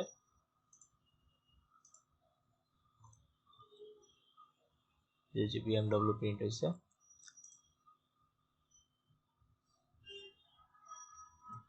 তারপরে এই জায়গায় বলছে কনস্ট্যান্ট আর global, constant are automatically global and can be used across the entire script. গতকালকে আমরা লোকাল গ্লোবালের একটু ব্যবহার দেখছি। তো এই কনস্ট্যান্ট ভেরিয়েবল যেটা আমরা যদি ডিফাইন করি সেই ক্ষেত্রে ও ন্যাচারালি গ্লোবাল হিসেবেই ব্যবহার হবে, মানে একে যে কোনো জায়গায় ইউজ করা যাবে, ফাংশনের ভিতরে ইউজ করতে পারবো, ফাংশনের বাইরে ইউজ করতে পারবো। গ্লোবাল মানে হচ্ছে যে কোনো জায়গা থেকে কল করতে পারবো ওই স্ক্রিপ্টের ভিতরে। এই যে জায়গায় সেটাই বোঝানো হয়েছে। দেখেন আমরা ডিফাইন করলাম কোথায়, এই যে ফাংশন, ফাংশনের বাহিরে। তারপর আমি প্রিন্ট কমান্ডটা দিলাম কোথায়, এই যে একটা ফাংশন, সেই ফাংশনের ভিতরে। তো এইটা যদি লোকাল হইতো তো সেই ক্ষেত্রে এটা কিন্তু এখান থেকে ডাটাটা এই জায়গায় পাইতো না, কারণ এটা ফাংশনের বাইরে ডিক্লেয়ার করছি। তো ফাংশনের ভিতরে কল করলে ওইটা আসতো না। কিন্তু এটা গ্লোবাল, মানে এটা কি বলে, ডিফল্ট ভাবেই গ্লোবাল, সেই জন্যই এই ফাংশনের ভিতর থেকেও যখন কল করছি তখনও আমাকে এই ডাটাটা প্রিন্ট করে দিছে। কারণ প্রিন্ট কমান্ড কিন্তু দেখেন আমি ফাংশনের ভিতরে দিছি। তো ফাংশনের ভিতরে থাকলে এটা কাজ করার কথা ছিল না, নর্মাল ভেরিয়েবল হলে কাজ করতো না, কিন্তু এটা গ্লোবাল সেই জন্য ভিতর থেকেও কাজ করছে, এটাই বোঝানো হয়েছে। এই কনস্ট্যান্ট ভেরিয়েবলের কাজ এতটুকুই। এরপর অপারেটর, অপারেটর সম্পর্কে আমরা জানি। অপারেটর এই যে প্লাস মাইনাস গুণ ভাগ, তারপরে এই যে মডিউলাস, তারপরে ডাবল স্টারে কি করে এগুলা কিন্তু আমরা দেখছি। ডাবল স্টারে কি করে, যে এখানে যদি 3 দেই আর এই জায়গায় 2 দেই তাহলে কি হবে, 3 3 9 হবে। এই যে দেখেন 10 আর এই জায়গায় 3, মানে আমাদের ওই যে পাওয়ারের কাজ যেরকম হয় সেরকম। ডাবল স্টার দেওয়া মানে হচ্ছে ও পাওয়ার হিসাব, পাওয়ার হিসাবের মতো কাজ করবে। 10 3 বার গুণ হবে, মানে 10 ইন্টু 10 ইন্টু 10 এরকম। তারপরে মডিউলাস কি, মডিউলাস হচ্ছে ও আমার ভাগশেষ খুঁজবে। ভাগশেষটা কত সেটাই, যে 10 6 মানে x মডিউলাস y, যে x কে y দ্বারা ভাগ দিলাম, ভাগ দিলে আমার রেজাল্ট কত আসবে, মডিউলাসে 6 কে 6 4 থাকে ভাগশেষ, সেই ভাগশেষ 4টাই হচ্ছে আমার রেজাল্ট, ভাগফল রেজাল্ট না। এরপরে তো যোগ বিয়োগ গুণ ভাগ, এটা সহজ, যে নরমালি যোগ বিয়োগ গুণ ভাগ করব কোনো ভেরিয়েবলকে। যদি এই যে ভেরিয়েবল x ভাগ y, তো এটা থেকে এটা ভাগ করলে যেটা হয়, এটা ফ্লোটিং এ থাকলে ফ্লোটিং এ রেজাল্ট দিয়ে দিবে। নরমালি এইগুলা জাস্ট যোগ বিয়োগ, আর দেখার কিছু নাই। তারপরে এই যে অ্যাসাইনমেন্ট অপারেটর, এগুলোও কিন্তু আমরা জাভা স্ক্রিপ্টে দেখছি, যে সমান সমান, এটা একটা অ্যাসাইনমেন্ট অপারেটর। তারপরে এই যে x প্লাস সমান, প্লাস সমান মানে কি, x equal two x plus y, এটা দিয়ে কিন্তু আমরা 2টা 3টা উদাহরণও দেখছি জাভা স্ক্রিপ্টে, যে আমরা যদি এই প্লাস সমান অপারেটর ইউজ করি সেই ক্ষেত্রে ও এইরকম কাজ করে, যে এটা দেওয়াই মানে হচ্ছে x equal two x plus y, যে এই x প্লাস y যোগ হয়ে যে ভ্যালুটা হবে সেটা আবার x এ স্টোর করে রাখবে। তারপরে মাইনাস y ওই same, x equal two x minus y, into y এর ক্ষেত্রেও এটা, ভাগ y এর ক্ষেত্রেও এটা, মানে এই ক্যালকুলেশনের পরে যে ভ্যালুটা আসবে সেটা আবার x এর ভিতরে ধরে রাখবে। এই মডিউলাসের ক্ষেত্রেও সেম, যে ভাগশেষটা আসবে সেটা x এর ভ্যালু হয়ে যাবে। এরপর হচ্ছে কম্পারিজন অপারেটর। কম্পারিজন মানে তো আমরা জানি যে তুলনা করার জন্য, যে আমরা চেক করছিলাম ডাবল সমান দিলে শুধুমাত্র ভ্যালু চেক করব, তারপর ট্রিপল সমান দিলে আমরা ভ্যালু চেক করব প্লাস ডাটা টাইপও চেক করব। এই জায়গায় কিন্তু ম্যাক্সিমাম জিনিসগুলাই জাভা স্ক্রিপ্টের সাথে মিল। এই যে ডাবল সমান মানে হচ্ছে এই যে রিটার্নস ট্রু, যে যদি x এবং y এর ভ্যালু সমান হয়। তারপরে এই তিনটা দেওয়া মানে হচ্ছে returns true if x equal to y, মানে x আর y এর ভ্যালু সমান plus they are the same type, মানে ডাটা টাইপ। আর যদি ডাটা টাইপ সেম থাকে তাহলে ট্রু হবে, যদি ডাটা টাইপ এবং ভ্যালু দুইটার যে কোনো একটা সেম না থাকে সেক্ষেত্রে ট্রু হবে না। তারপরে আছে নট ইকুয়াল। নট ইকুয়াল মানে তো বোঝাই যেতেছে যে আমি যদি কোনোটা এরকম দেখাইতে চাই যে x not equal to y, তো এক্স আর ওয়াই যদি সেম না হয় সেই ক্ষেত্রে এটা ট্রু হবে। এই যে নট ইকুয়ালকে এইভাবে ডিক্লেয়ার করা যায় যে লেস দ্যান গ্রেটার দেন দুইটা যদি দিয়ে দেন এরকম, তো সেটাও নট ইকুয়াল হিসাবে কাজ করে। এটা শুধু পিএইচপি তে এই সিস্টেমে লিখলে কাজ করে, জাভা স্ক্রিপ্টে লিখলে কাজ করবে। মানে এইটা আর এইটা সেম কথা। এরপর হচ্ছে নট আইডেন্টিক্যাল।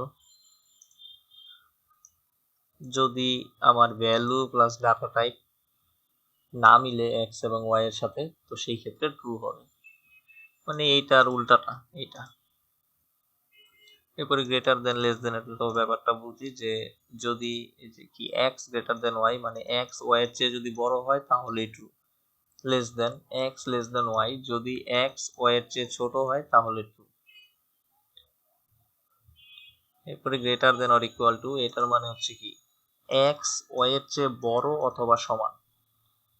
যে আমি এক্স ইকুয়াল টু যদি এই জায়গায় 5 দেই তাহলে কি হবে, এক্স 5 এর চেয়ে বড় অথবা সমান।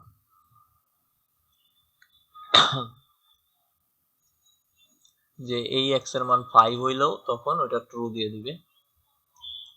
কিন্তু নর্মালি আমরা এটা যেটা দেখছি সেটাই হিসাব কি হইতো, যে এই জায়গায় যদি আমি ওয়াই এর মান 5 ধরি তাহলে এক্স এর মান মিনিমাম 6 হইতে হবে।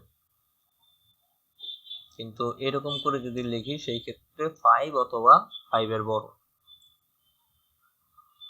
হিসাবটা ওইরকম করে হয়। ওই লেস দেন এর ক্ষেত্রে ওই সেম হিসাব, যে এক্স ওয়াই এর চেয়ে ছোট অথবা সমান হইলেই ট্রু হবে। তারপরে স্পেসশিপ, যে return an integer less than equal to or greater than 0 depending in, ওই সমানের কাজটা এই জায়গায় করবে। দেখেন যে এক্স 5 10,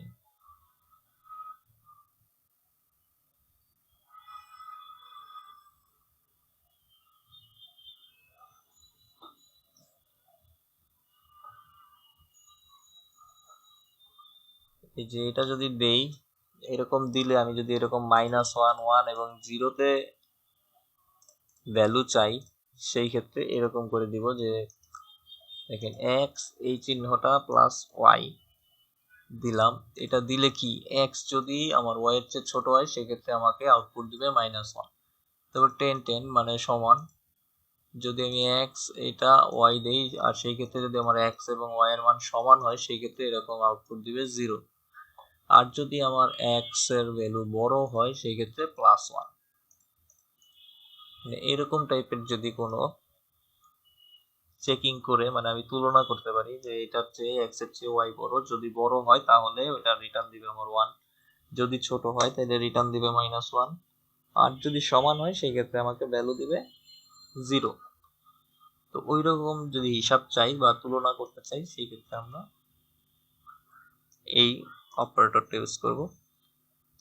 তারপরে ইনক্রিমেন্ট ডিক্রিমেন্ট, এটা সম্পর্কে তো আমরা জানি যে প্লাস প্লাস মানে +1 হবে। তারপরে এক্স প্লাস প্লাস, দেখেন এই যে প্লাস প্লাস এক্স, তো এক্স এর মান যদি 0 থাকতো তাহলে আমি ফার্স্ট ইনক্রিমেন্ট চালাইছি, তার মানে এক্স ইকুয়াল টু এখন কত 1। আর এই জায়গায় যদি আমার এক্স ইকুয়াল টু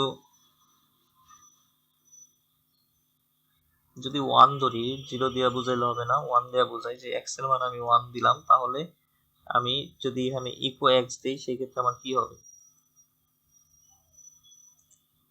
দেখেন এই জায়গায় এই যে এক্স ইকুয়াল টু 10 আর আমি এই জায়গায় প্লাস প্লাস এক্স দিলাম, তার মানে এই 10 এর আগে 1 যোগ হয়ে আছে 1 প্লাস 10, তাহলে কত 11। আর যদি আমি এই ইনক্রিমেন্টটা পরে দিই,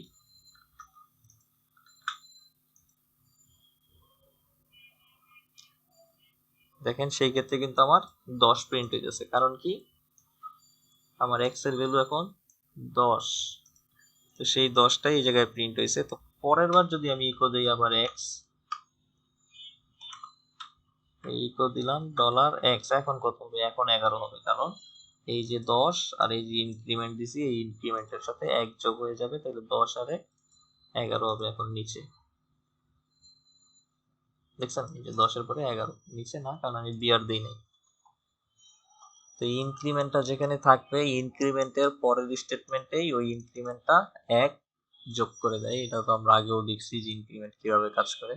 যেমন এই যে মাইনাস মাইনাস এক্স, তার মানে হচ্ছে এই এক্স প্রিন্টের আগেই 1 কমে যাবে, ওর যদি নর্মালি 10 থাকে, 10 থাকলে এটা 9 হয়ে যাবে। আর যদি পরের বার পরে দেই তো সেই ক্ষেত্রে আমার 9ই থাকবে প্রথমবার প্রিন্ট দিলে। তো সেকেন্ড বার যখন প্রিন্ট দেব তখন আবার ও 8 হয়ে যাবে, কারণ মাইনাস তার মানে কমবে।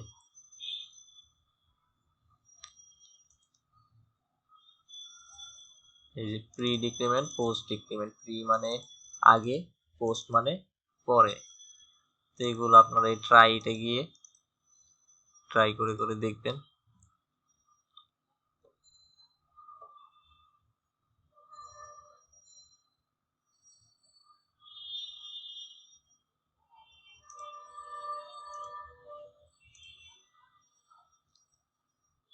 এরপর if else, else if statement.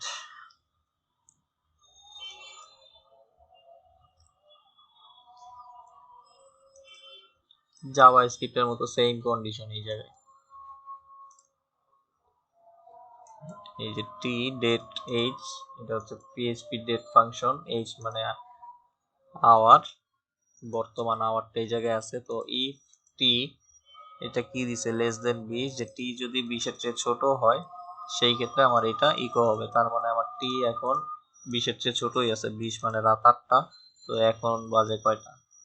এখন বাজে 15টা 40।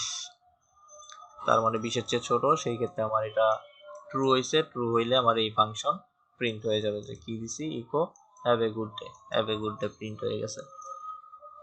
যদি এই জায়গায় আমি ফলস দিতাম তাহলে কিছুই হইতো না। যেমন ফলস দিতে গেলে আমার 15-র নিচে দিতে হইতো, তাহলে 14 দিলাম, দেখেন এখানে কিছু প্রিন্ট হবে না।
এই জায়গায় কি জানি একটা ঝামেলা হইতেছে, যাই হোক।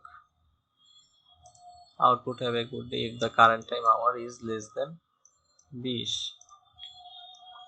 তো ঠিকই আছে, এটা ওই ওদের সাইড থেকেই সমস্যা হইতেছে। এই জায়গায় চেক করলে কি হয় দেখি।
এইটার ওই ডেট ফাংশনে কি জানি একটা ঝামেলা আছে, ডেট ফাংশনটার সাথে ঠিক মতো মিলতেছে না।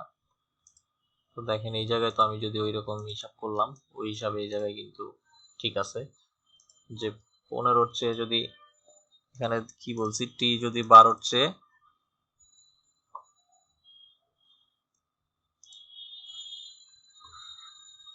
টি লেস দেন 12,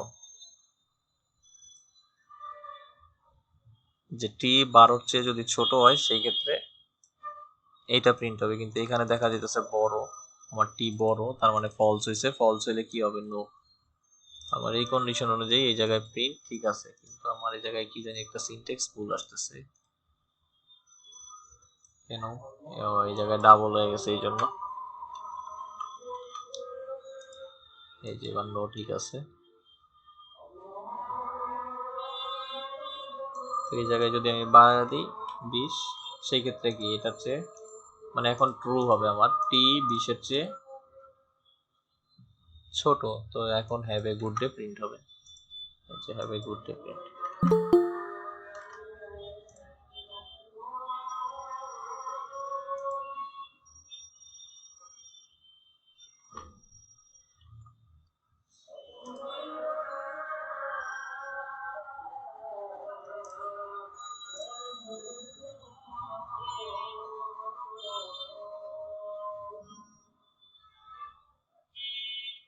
আজান দিতেছে, আজকে এই ফেলস পর্যন্ত দেখাবো, একটু পুশ করে রাখি।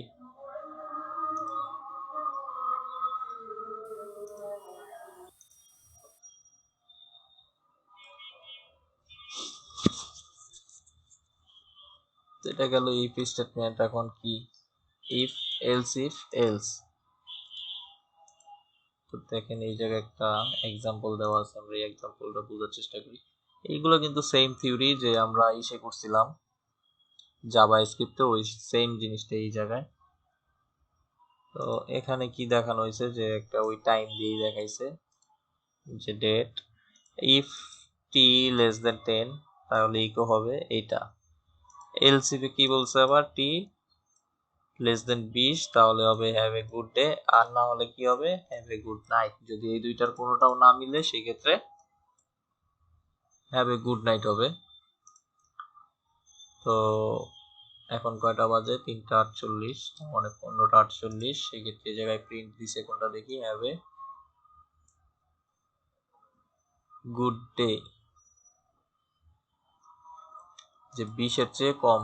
ঠিক আছে, আমাদের যদি 10-এর, কারণ এখন আছে 15 মানে হচ্ছে এই 10-এর চেয়ে বড়, তাও এই জায়গার কন্ডিশনটা আমাদের ম্যাচ হবে না। তখন 10-এর চেয়ে বড় থেকে 20 এতটুকু হিসাব হবে, যে 10 থেকে বড় কিন্তু 20 থেকে ছোট। এইটার ভিতরে আমার কোন কন্ডিশনের সাথে মিলছে? এলস ইফ কন্ডিশনের সাথে মিলছে, যে 20-এর চেয়ে টি ছোট হবে। তো এখন আমার 3:49 PM, তার মানে হচ্ছে 12 আর 3 15:49 PM, তার মানে সেটা 10-এর চেয়ে বড় 15, আর 20-এর চেয়ে ছোট, তার মানে আমার এলস ইফ কন্ডিশন ট্রু হয়েছে। তো এলস ইফ কন্ডিশন যখন ট্রু হবে তখন এইটা প্রিন্ট হয়ে গেছে। তো যদি এই দুইটার একটাও না হইতো, মানে 20-এর চেয়ে ছোট বলছি, তো আমি এই জায়গায় যদি টাইম 21 বানিয়ে দেই, তাহলে আমার কি হবে? এই have a good night print হবে। আমি দেখি চেক করে যে 21 বানাইলে কাজ হয় কিনা। আচ্ছা, 21 বানানোর দরকার নাই, আমি এই জায়গায়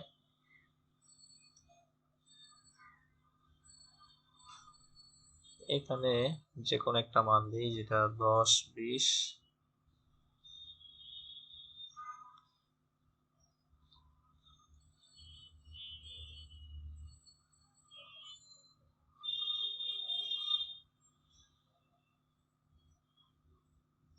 সেটা 21ই দিই।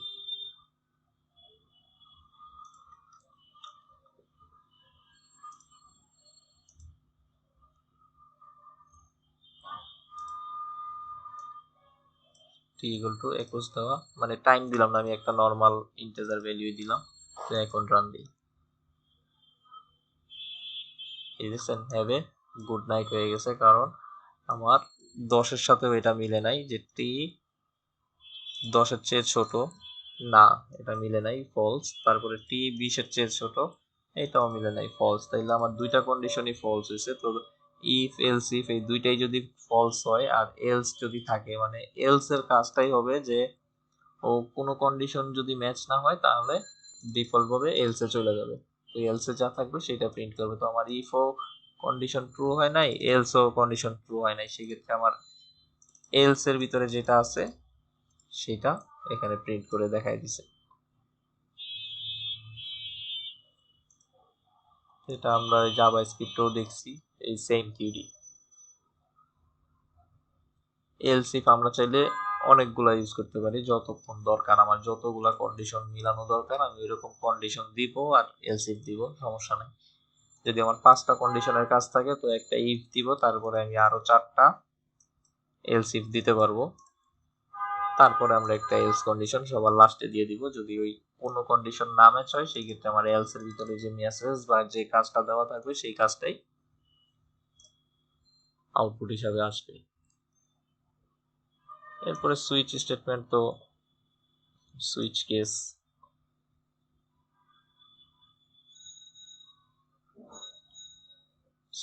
আমরা জাভা স্ক্রিপ্টে দেখছি ওই সেম থিওরি এই জায়গায়, যে switch N case level 1 case level 2, মানে কেসের এই নামগুলো এই জায়গায় থাকবে। আর ডিফল্ট যে একটার পর একটা ও চেক করবে, কোনোটাই যদি ট্রু না হয় সেই ক্ষেত্রে ওই ডিফল্ট, মানে ইফ এলস আর সুইচ কেস মোটামুটি সিমিলার। আমরা একটা পিএইচপি তে এক্সারসাইজ দেখি। দেখেন your favourite colour is red কিভাবে আসছে। আমরা একটা প্যাপ কালার নামে কি নিছি, $, তার মানে হচ্ছে ভেরিয়েবল নিছি। তো এই ভেরিয়েবলের ভিতরে আমি সুইচ করতেছি কি, এই ভেরিয়েবলটা চেক করব, সুইচ প্যাপ কালার, তারপর আমি কেস দিতেছি যে কেস রেড। যেই জায়গায় আমার এটা ম্যাচ হবে, এই প্যাপ কালারটা ম্যাচ হবে, ওই জায়গায় যদি কোনো স্টেটমেন্ট দেওয়া থাকে সেই স্টেটমেন্টটাই এখানে আউটপুট হিসাবে আসবে। তো দেখেন এই যে রেড, আমার প্যাপ কালার ইজ রেড, তো আমি এই রেড এর ভিতরে স্টেটমেন্ট কি দিছি যে echo your favourite colour is red. আমার এই রেড ম্যাচ হইছে কোনটায়, প্রথম কেসে, তো সেই ক্ষেত্রে আমার এই স্টেটমেন্টটা প্রিন্ট করে দিয়েছে যে your favourite colour is red. তারপর আমি ব্রেক দিয়ে দিছি, এই জন্য আর নিচের গুলা চেক করতে যায় নাই। যদি ব্রেক না দিতাম তাহলে এই নিচের গুলাও চেক করতো। আমি যদি এই ব্রেকটা উঠায় দিয়ে দেখি কি হয়, দেখি রান দিই, দেখেন ও কিন্তু নিচেরটাও প্রিন্ট করে নিয়ে আসছে। তো আমরা খেয়াল করব যে যখন সুইচ কেস কাজ করব এরকম স্টেটমেন্ট যখন দিব এবং কন্ডিশন গুলো যখন দিব, তো প্রত্যেকটা কেসের পরে আমি এরকম ব্রেক দিয়ে দিব। ব্রেক না দিলে ও একটার পর একটা চেক করতে থাকবে, ও পাইলেও চেক করবে, না পাইলে তো চেক করবেই। তো আমাদের এই ব্রেক স্টেটমেন্টটা দিয়ে দিতে হবে, তাহলে আর আমাদের যখন এটা ট্রু হবে কন্ডিশন, ও আর নিচে যাবে না। কিন্তু এখানে একটা ব্যাপার দেখেন, এটাকে যদি আমি ব্লু করে দিই আর এই জায়গায় যে যদি রেড দেই আর এটা গ্রিন দিলাম, তো এখন কি হয় দেখি।